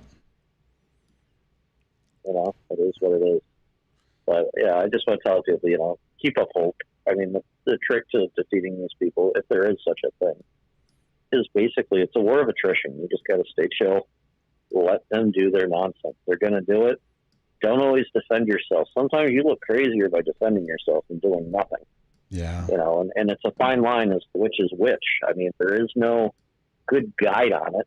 I mean, I have 3 questions on my wall at work when I go there, you know, for responding. It's 3 rules. The first one is, does this help the kids? Yeah. The answer is no. You know, do I really want to answer this? Second one is a court-ordered communication. Because there are some, you know, if you have any sort of joint custody of any sort, you must reply. You don't have to like it, but you got to get something on the record so they can't totally spin it as, well, you know, he just doesn't respond. That's why I cut him out of all communication and all visitations. And it's like, what? You know, you just got to, and as time goes on, you just get to the point where you're like, yeah, that shit sucks. That's part of my life, but it's not all my life anymore. Yeah. Because I think that's part of what goes on. When somebody gets, you know, the financial wreck that occurs, you know, you're most likely looking at bankruptcy. You know, your credit's trashed. You can't get tires. You can't get your car fixed. God. You can't make it on the bus even in some cases. That's the beginning. I mean, I was getting rides to work at some point. You know, neighbors and friends, which helped out a lot so I could get the car fixed. But it really is, you know, people don't understand. The more you involve the courts, I mean, there are exceptions. Well, I mean, sometimes you have to, right? More they get. But you have to pick your battles. You have to be. You gotta. Yeah. Yeah, and that's the thing. I mean, which battle is truly worth it for the kids long term? Because a lot of times, you know, I had lots of things that if money were no object, I probably would have taken it to court. Then I got to the point where I was like, you know what? Yeah, I'm having victories, but at what cost? Yeah. You know, a $17,000 victory really a victory? You know, you quite literally paid for it. You didn't really get a victory. You paid to get to where you were, and it's like, you know, it's just not. And the reality is, I mean, the reality is the victory is recognizing everything you just said, and being able to, I hate to say the word let it go, but to be able to say, okay, you know what, this isn't serving me. I've done everything to try to change things, but I have to take my life back. And a lot of people, I don't think they understand that things don't get better because you get a crushing victory in court. Things get better because you pick your battles, you change your environment. Typically when you change yourself, really. And typically what happens is it starts to allow hope back into your life. You start to see light through the tunnel. Typically what also happens is your relationship with your kids starts improving, and you realize, wow, this albatross that's hanging around my neck doesn't have the effect it had 2 years ago or 5 years ago, whatever the case is. And that is really when things change. And it's hard for people at the beginning stages to ever see that there is a light at the end of the tunnel without a crushing victory. I mean, obviously a crushing victory would be outstanding. I would love if you got that. I would love if I got that. But at the same time, you got to be realistic and understand that a lot of times that doesn't happen. Yeah, and, you know, without going too much into motivation, I mean, let's face it, the entire system runs on money. Oh, yeah. Somebody's always making money on basically the wishes and tears of children. And it is what it is. So if anybody thinks that, outspending the other guy, you're necessarily going to win, you may win, but you're losing at the same time. And you might actually, I just want to hit this because Renee, right. Renee just posted a comment and said, I've already spent close to 18K and I literally lost some custodial privileges. So even spending money doesn't mean, you might gain, you might just stay the same, or you might lose. So that's why it's so important to pick battles. Yeah, in my opinion, you have a better chance of winning on a lottery ticket, scratch off than you do on a family court. It just is what it is.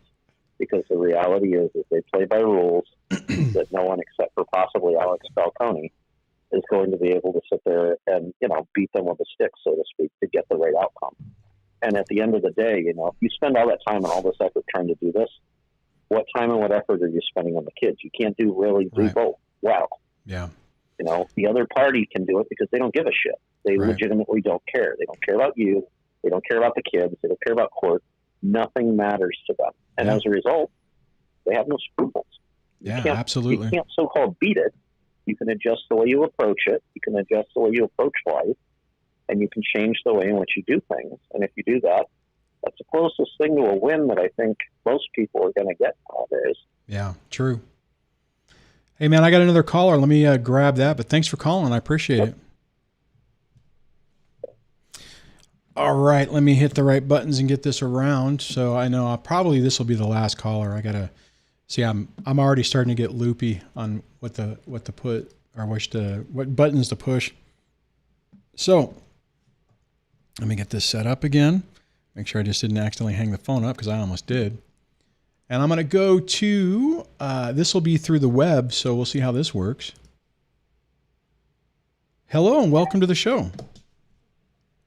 Hi, I'm on? Yes, you are. Can you hear me? I can. I think I heard your little one in the background yelling.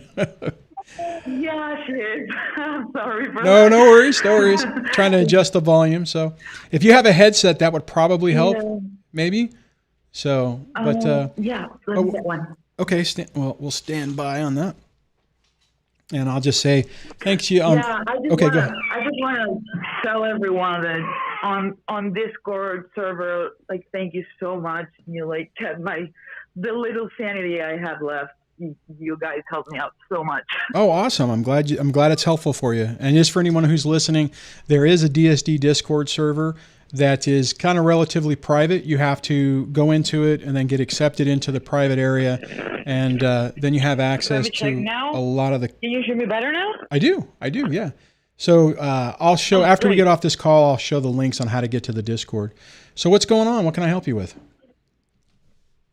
So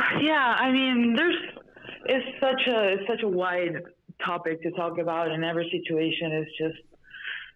It's sad and it breaks your heart, and like you said, there's no you almost can't see the light at the end of the tunnel. Yeah. But if I have something to say about my situation, my daughter was 4 months old when this whole thing started, and what really helped me out was really picking my battles.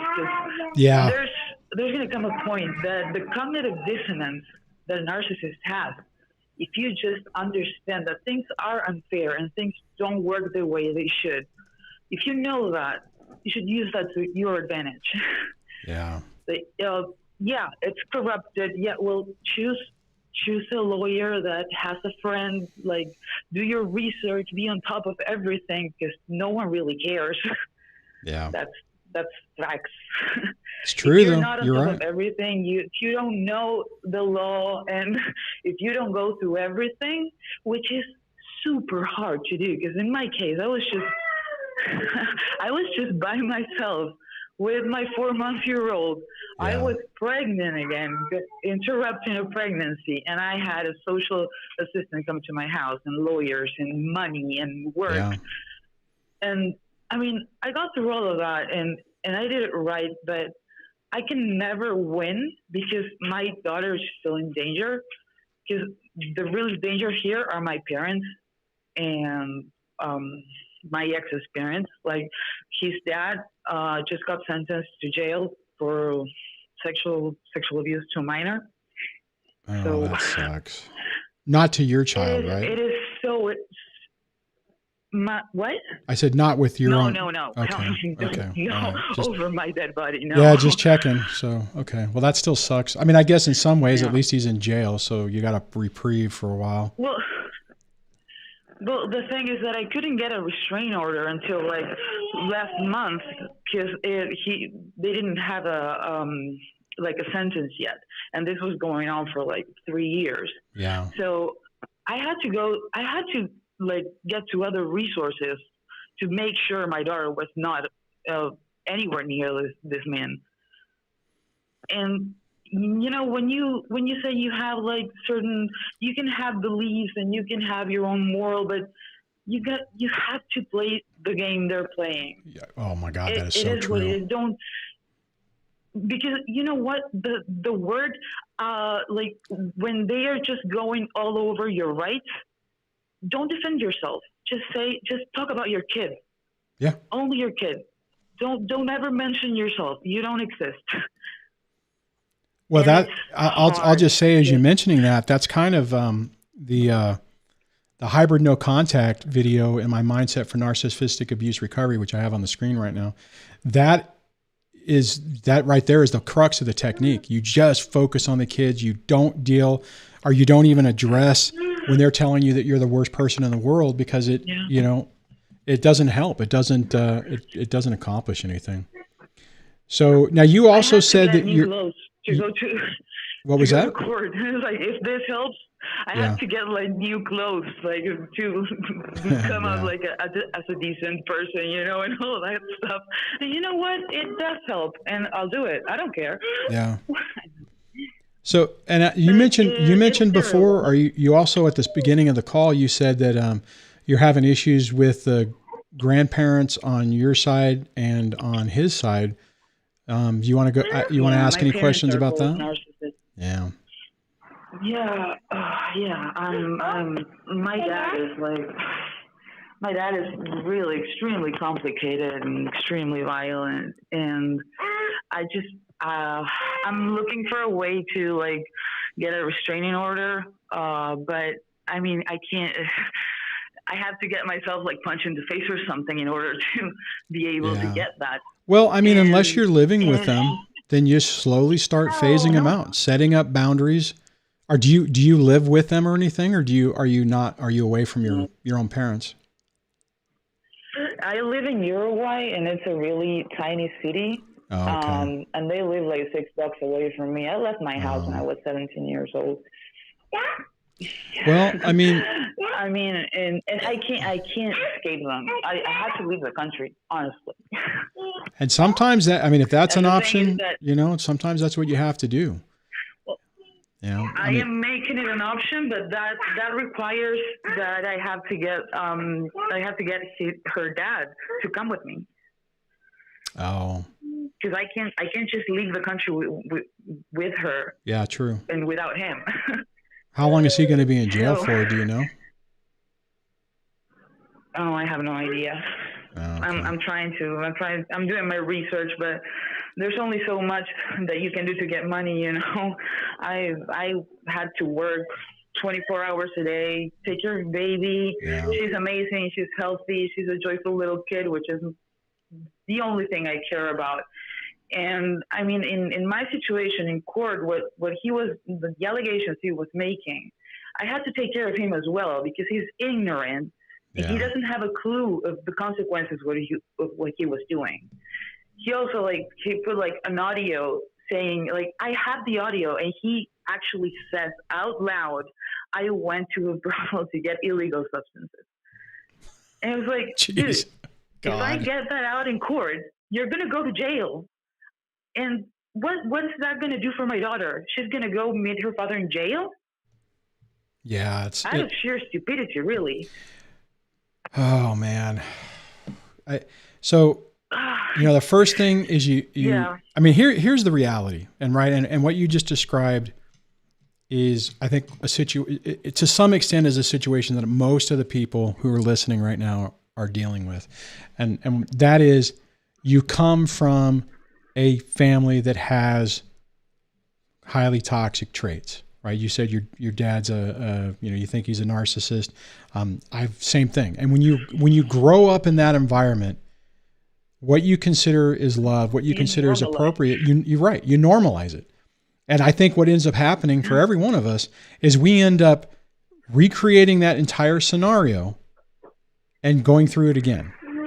And we obviously have to work on healing ourselves, healing the wounds that got us there in the first place.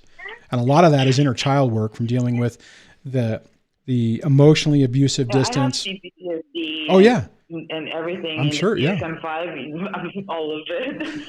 But, I go to therapy twice a week, and good. I take pills and things. I don't know. I'm trying. No, I mean, and it's not going to be easy, right? I mean, and the sad reality is, I mean, because you're living it, and I know because I lived it, and everyone listening probably does too. This takes a long time to heal from, right? You're not going to go to your therapist for a month and they're going to crack the code and you're going to walk out skipping down the street. Now you'll have some breakthroughs where you're skipping down the street, but to heal from those wounds takes time. And I'm really glad to hear that you're doing that. And this is going to be an iterative process, right? I mean, when I mentioned earlier about, the thing is that go ahead. Reality is reality, and your kids got the reality they got. Yep. So if you know how things are and you don't get the tools and the resources to manage this and teach your kids how to deal with the reality they got, because it is what it is. They'll repeat it. You got to survive this and make something out of it to make your children be able and have the tools to accept the reality they got. And you have to be normalcy for them. You have to be the right thing. You have to set the right example. Right. Even though if you don't have enough time with them, but just be consistent with it, Yeah. No, you're absolutely right. No, and I appreciate the advice. I think what I heard you say is even if you don't have a lot of custody with your kids, maximize the time you have, because we really are the only, the hope for them to not repeat this. So. Exactly. So. Well, Duane, nothing. I really enjoy your other channel and you doing other stuff. And the camping? The camping channel? Really helpful too. Yeah, I think that's really helpful too, and not just talking about this all day long. And that's like perpetuating the violence. Yeah, thanks you for saying that. I appreciate it.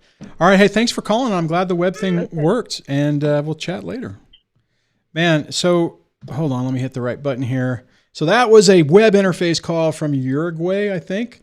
So that was pretty awesome. It's amazing how technology works. But I really appreciate what the caller said about we have to provide that to our kids. It doesn't matter if obviously the less the time is the more complicated it's going to be.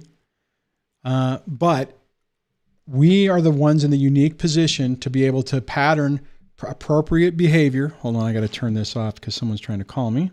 Decline. And help our kids to not repeat this. Because here's the reality. If we don't, let's say you have a completely narcissistic family. It's horrible. The grandparents that like the caller was talking about, and you don't do anything. All you do is win. You have the kids 100% of the time. And you don't help them out of this, they will repeat it. They will either be you in this and when they go through it, or they'll be the other parent. And I'm sure every one of us does not want that to happen. I don't want my kids at 40 to have to go through this nightmare. So we have a unique opportunity to heal ourselves, to heal our children, and to help prevent this from happening. Effectively, it's the title of my podcast, Break the Cycle. We can help break the cycle and stop it. Get this to where we're not dealing with this anymore. Or the kids, just break it. We get our lives back, get our kids' lives back, and turn things around. Okay, I'm going to look at the comments and see where we are. I think we are almost run up to 2 hours. So I guess I'm doing okay. I probably won't go too much longer. The phone lines are, while I'm looking, just in case, I'll go I gotta hit the right button. The phone lines are still open because I haven't fallen out of my chair. And the phone number is 1-424-373-5483 or 1-424-DSD-LIVE with a web interface. Again, now I'll say this. If you like to support the channel, you can be the channel member. And if not, if you want to, I don't want a coffee now because I feel like I'm on fire. If you want to buy me an iced tea, you can do that with a super chat, super sticker. Support the channel. Okay. In the comments for the regulars, if I've lost my mind and I need to wrap it up, make sure you let me know. We're actually only got a few people on here today. It's the group is small.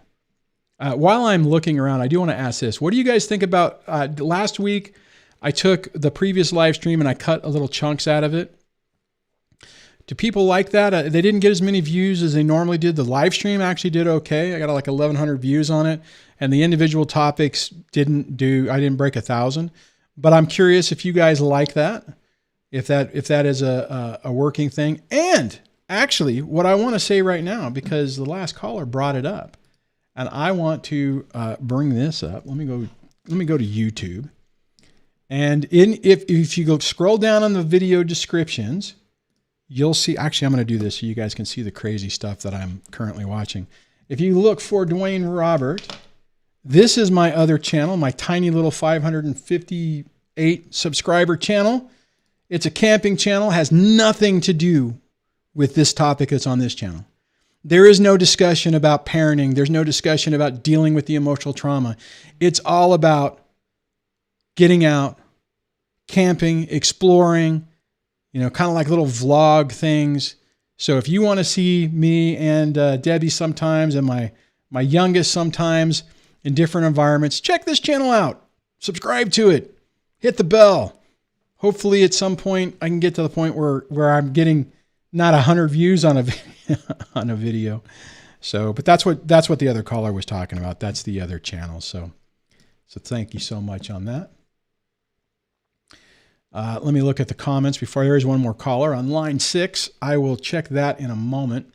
Let me just see if I've missed anything for any where I'm tagged or anything. Looks like you guys are chatting amongst yourself, which is always outstanding. We got such an awesome community. Oh, which reminds me, let me do this because I forgot. Let me come back over here. And the last caller mentioned the Discord. If you go, there's 2 ways to do it. I'm not going to hit a video because it'll create all kinds of problems, but in the video description, there should be a link to the Discord.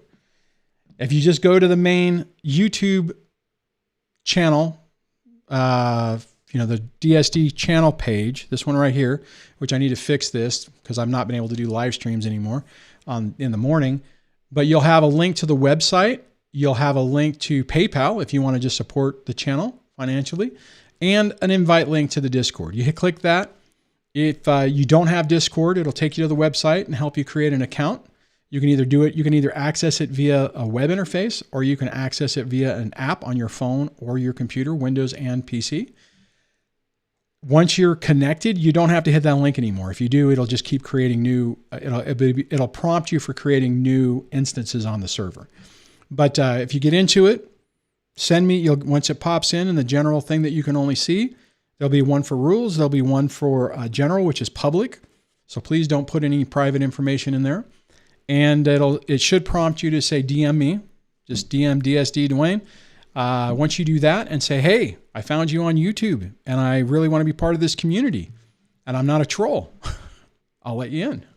If you don't do that, I will never let you in. So it is it's a little bit of a roadblock, not a roadblock, but a whatever. All right, so I'm going to go to this caller. Let me unmute that. And hello and welcome to the show. Hey, Duane. Hey, how's it going? It's Born on Nemesis. Hey, oh no, how's it going? Oh, did it ramp up like we? If I didn't have news. Crap! I think we were both expecting this. Yeah. Oh yeah, and this time I have handled it better than I ever have. Dude, you've actually handled. I mean, I know a lot of people don't know your situation. You've handled it really well. So tell me how you've done it even better than what you've done in the past. Well, I guess that's coming from me being not only bare minimum functional after what just happened, but today it's been the most productive day, the most creative day, the most like networking social day I have had in a very long time. Good. Because I finally understand that the best thing you can do is make things better for yourself. Man, that's a simple truth, man. What happened? I talked to you after the last live stream. Right? We chatted. You called in last Sunday, and we chatted on Monday. And I apologize, I haven't been able to respond to the other question. Okay. On that. So, no, we're. But yeah, Wednesday, Borna, my still wife. And just people know that's not the name. It's a nickname. So. Yeah, for borderline narcissist. Females can be Bornas, and I figure males can be Narbos for narcissist borderline. That's funny. But anyway, I think. Well, my Borna, she 2 weeks ago said I need to take my son to the doctor, even though it wasn't my custody time. I said okay. I rearranged my schedule. 2 hours before, like besides all the other stuff that you and I spoke about, 2 hours before the appointment, she says, I'm going to take him. I switched my schedule. And I'm like, okay, of course you did. But I'm going to go anyway, because number one, you've had the pediatrician, like the doctor, implicate me in your BS claims. Oh, you can curse on here, your bullshit claims. And I want to be here for my son. And she. And this is for the game, right? Was this whenever you were going to go to the game? Is that what we're talking about? No, this is the doctor's appointment. Oh, okay. Okay, copy. But I did just have the boyfriend fired off the team. Right.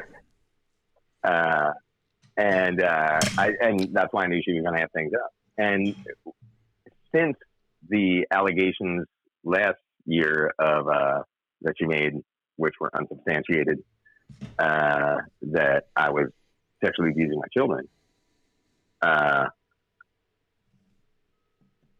we have attended doctor's appointments together, and we were able to keep a cordial face. Like, I always did it because I'm like, this is what's best for my kids. But at this point, I'm like, I want to go, number one, to get the information that Borna won't share with me that I've asked her. Number two, to make sure that she and her friend, this implicating awful pediatrician, didn't talk trash about me in front of my son. And three, to make sure that was going to occur where the pediatrician would further implicate me with something in my children's medical file. And I walked up to the car, and my son, and he laughed, and my wife came out and said, you can't be here. And she drove to the other side of the parking lot, and I just walked over and just said, hey, I'm going to be inside. And I walked inside, called my lawyer. There were other parents waiting in the hallway because the waiting room closed. And then the cops showed up. Oh, and okay. I identified myself. Cops came up. I explained calmly and politely the situation and just told them everything, like bullet point by bullet point. And it's been so long and occurred so many times now that I have it down pretty succinctly. And he said, okay, it's her custody today. She doesn't want you here. We're the cops. We only do criminal. We don't do civil. So could you just do me the favor of leaving? And I said, okay. Before I leave, would you be okay to walk me out so I can say bye to my son so he knows everything's cool? And I said bye to my son. The police saw that my son wasn't afraid of me or anything like that. And then that night, just based on everything that has happened, I decided, the kids have off from school. I'm going to drive to my folks' house out of state And there were legitimate reasons that are in the parenting plan, like my parents' anniversary, and I was going to take them to some cool spots. We had plans for the weekend. It just required me taking them out of school on Friday, and which my Borna has done. Right. And I get down right before I crossed the border out of state. I sent the message that said, "Hey, Borna, I've decided to take the kids to my folks, and I'll bring them back on Sunday." I already let the football coach know that he's going to miss the game. And next day, I get a call from my buddy who went to check my mail, and he said, "I've just been served a temporary restraining order." So I had to cut the trip short, drive up, and turn the kids over to the GAL. And I'm not going to see him until September 30th. But I know come September 30th, I'm going to go to court. My attorney said they are going to laugh her out of the courtroom at this point.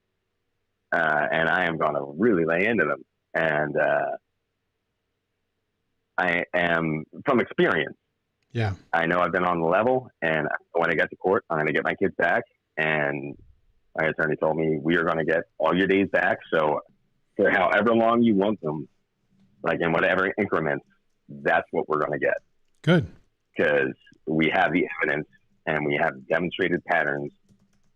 And I hate to say it, I feel like a crazy person saying it, but I also have the audio that completely dispels her version of events.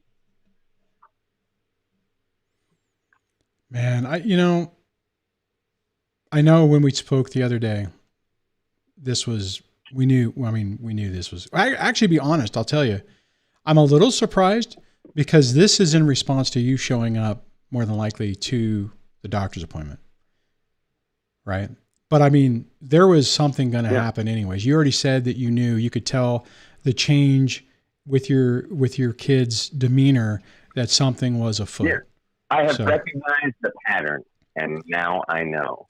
And just to throw this out here for anybody listening to this, I'm pretty sure this was the last. Just for anybody listening to this who isn't familiar, the caller has gone through basically living hell with false allegations that have been checked by law enforcement, from Child Protective Services, gone through the thing, not have substantiated. The ex is, when he said that the ex is going to be laughed out, that's not because this is attempt number 1. This is official attempt number 4, unofficial attempt probably number 9. There's a lot of there's a lot of the back end story on this, and probably at one day, ultimately, you'll end up getting more, if not primary custody, because this is getting ridiculous. But this is an example of what a lot of people have to deal with. Yeah. And after I communicated with the guardian ad litem that, okay, I'm coming up, there's some extenuating circumstances. One of my kids is sick. I had to take him to urgent care out of state, which, quick aside, I really think there should be a national insurance program.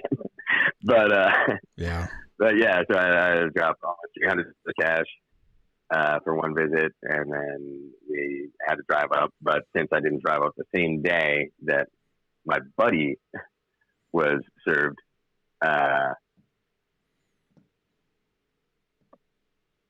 my wife showed up at the police station the next morning and tried to get them to contact the out-of-state police to come and arrest me. Oh, of course. In front of my kids. Oh, of course. And I think that's going to be the linchpin that the guardian ad litem is going to say, oh, you don't care about the kids. Yeah. You care about this agenda. Yeah. Well, the thing is, you highlighted some situations with the assistant coach thing, which affected the new boyfriend. You how dare you show up at the kid's doctor's appointment? I mean, now all those things you needed to do. that you're not, that I don't need you to take them less than 2 hours before. Yeah. You know, I mean, so unfortunately, this is a graphic example of how these type of people always try to find a lash out. The crazy part in your situation is she keeps losing and she's killing her credibility, but she's not stopping. And this is actually an example kind of what happened with Alex Falcone's situation, where his ex kept making just colossal mistakes. I'm sad you're going through this. I'm glad you're dealing with it in a very, I mean, it's like your pragmatic approach, which is outstanding. And she's burying herself. I hope that when you go to court on the 30th, you think you said the 30th, at the end of this month, that you get some resolution or something. Because see, and everybody listening, keep in mind, you have the guardian ad litem who is not substantiating what the ex is saying. You have Child Protective Services who they won't write this gentleman a letter, but what they have offered to do is if he gave me a release form, I could call and say, hey, I want to hear what's going on with this caller's situation because, I'm confused. And if there's a release, they'll talk about it. When do you hear that? You have multiple times that criminal law enforcement has been involved. They've investigated and said, this is not true, and this person still isn't stopping. But I'm proud of you, man, for how you're dealing with this and how you're keeping your chin up, and how it affects. You had a trip that was fully legitimately scheduled that now you've missed that time because of the crap your ex is doing. And I'm glad your attorney is basically saying, hey, we're going to, this is getting ridiculous. We're going to address it and, get some resolution, resolution on this issue. Yep.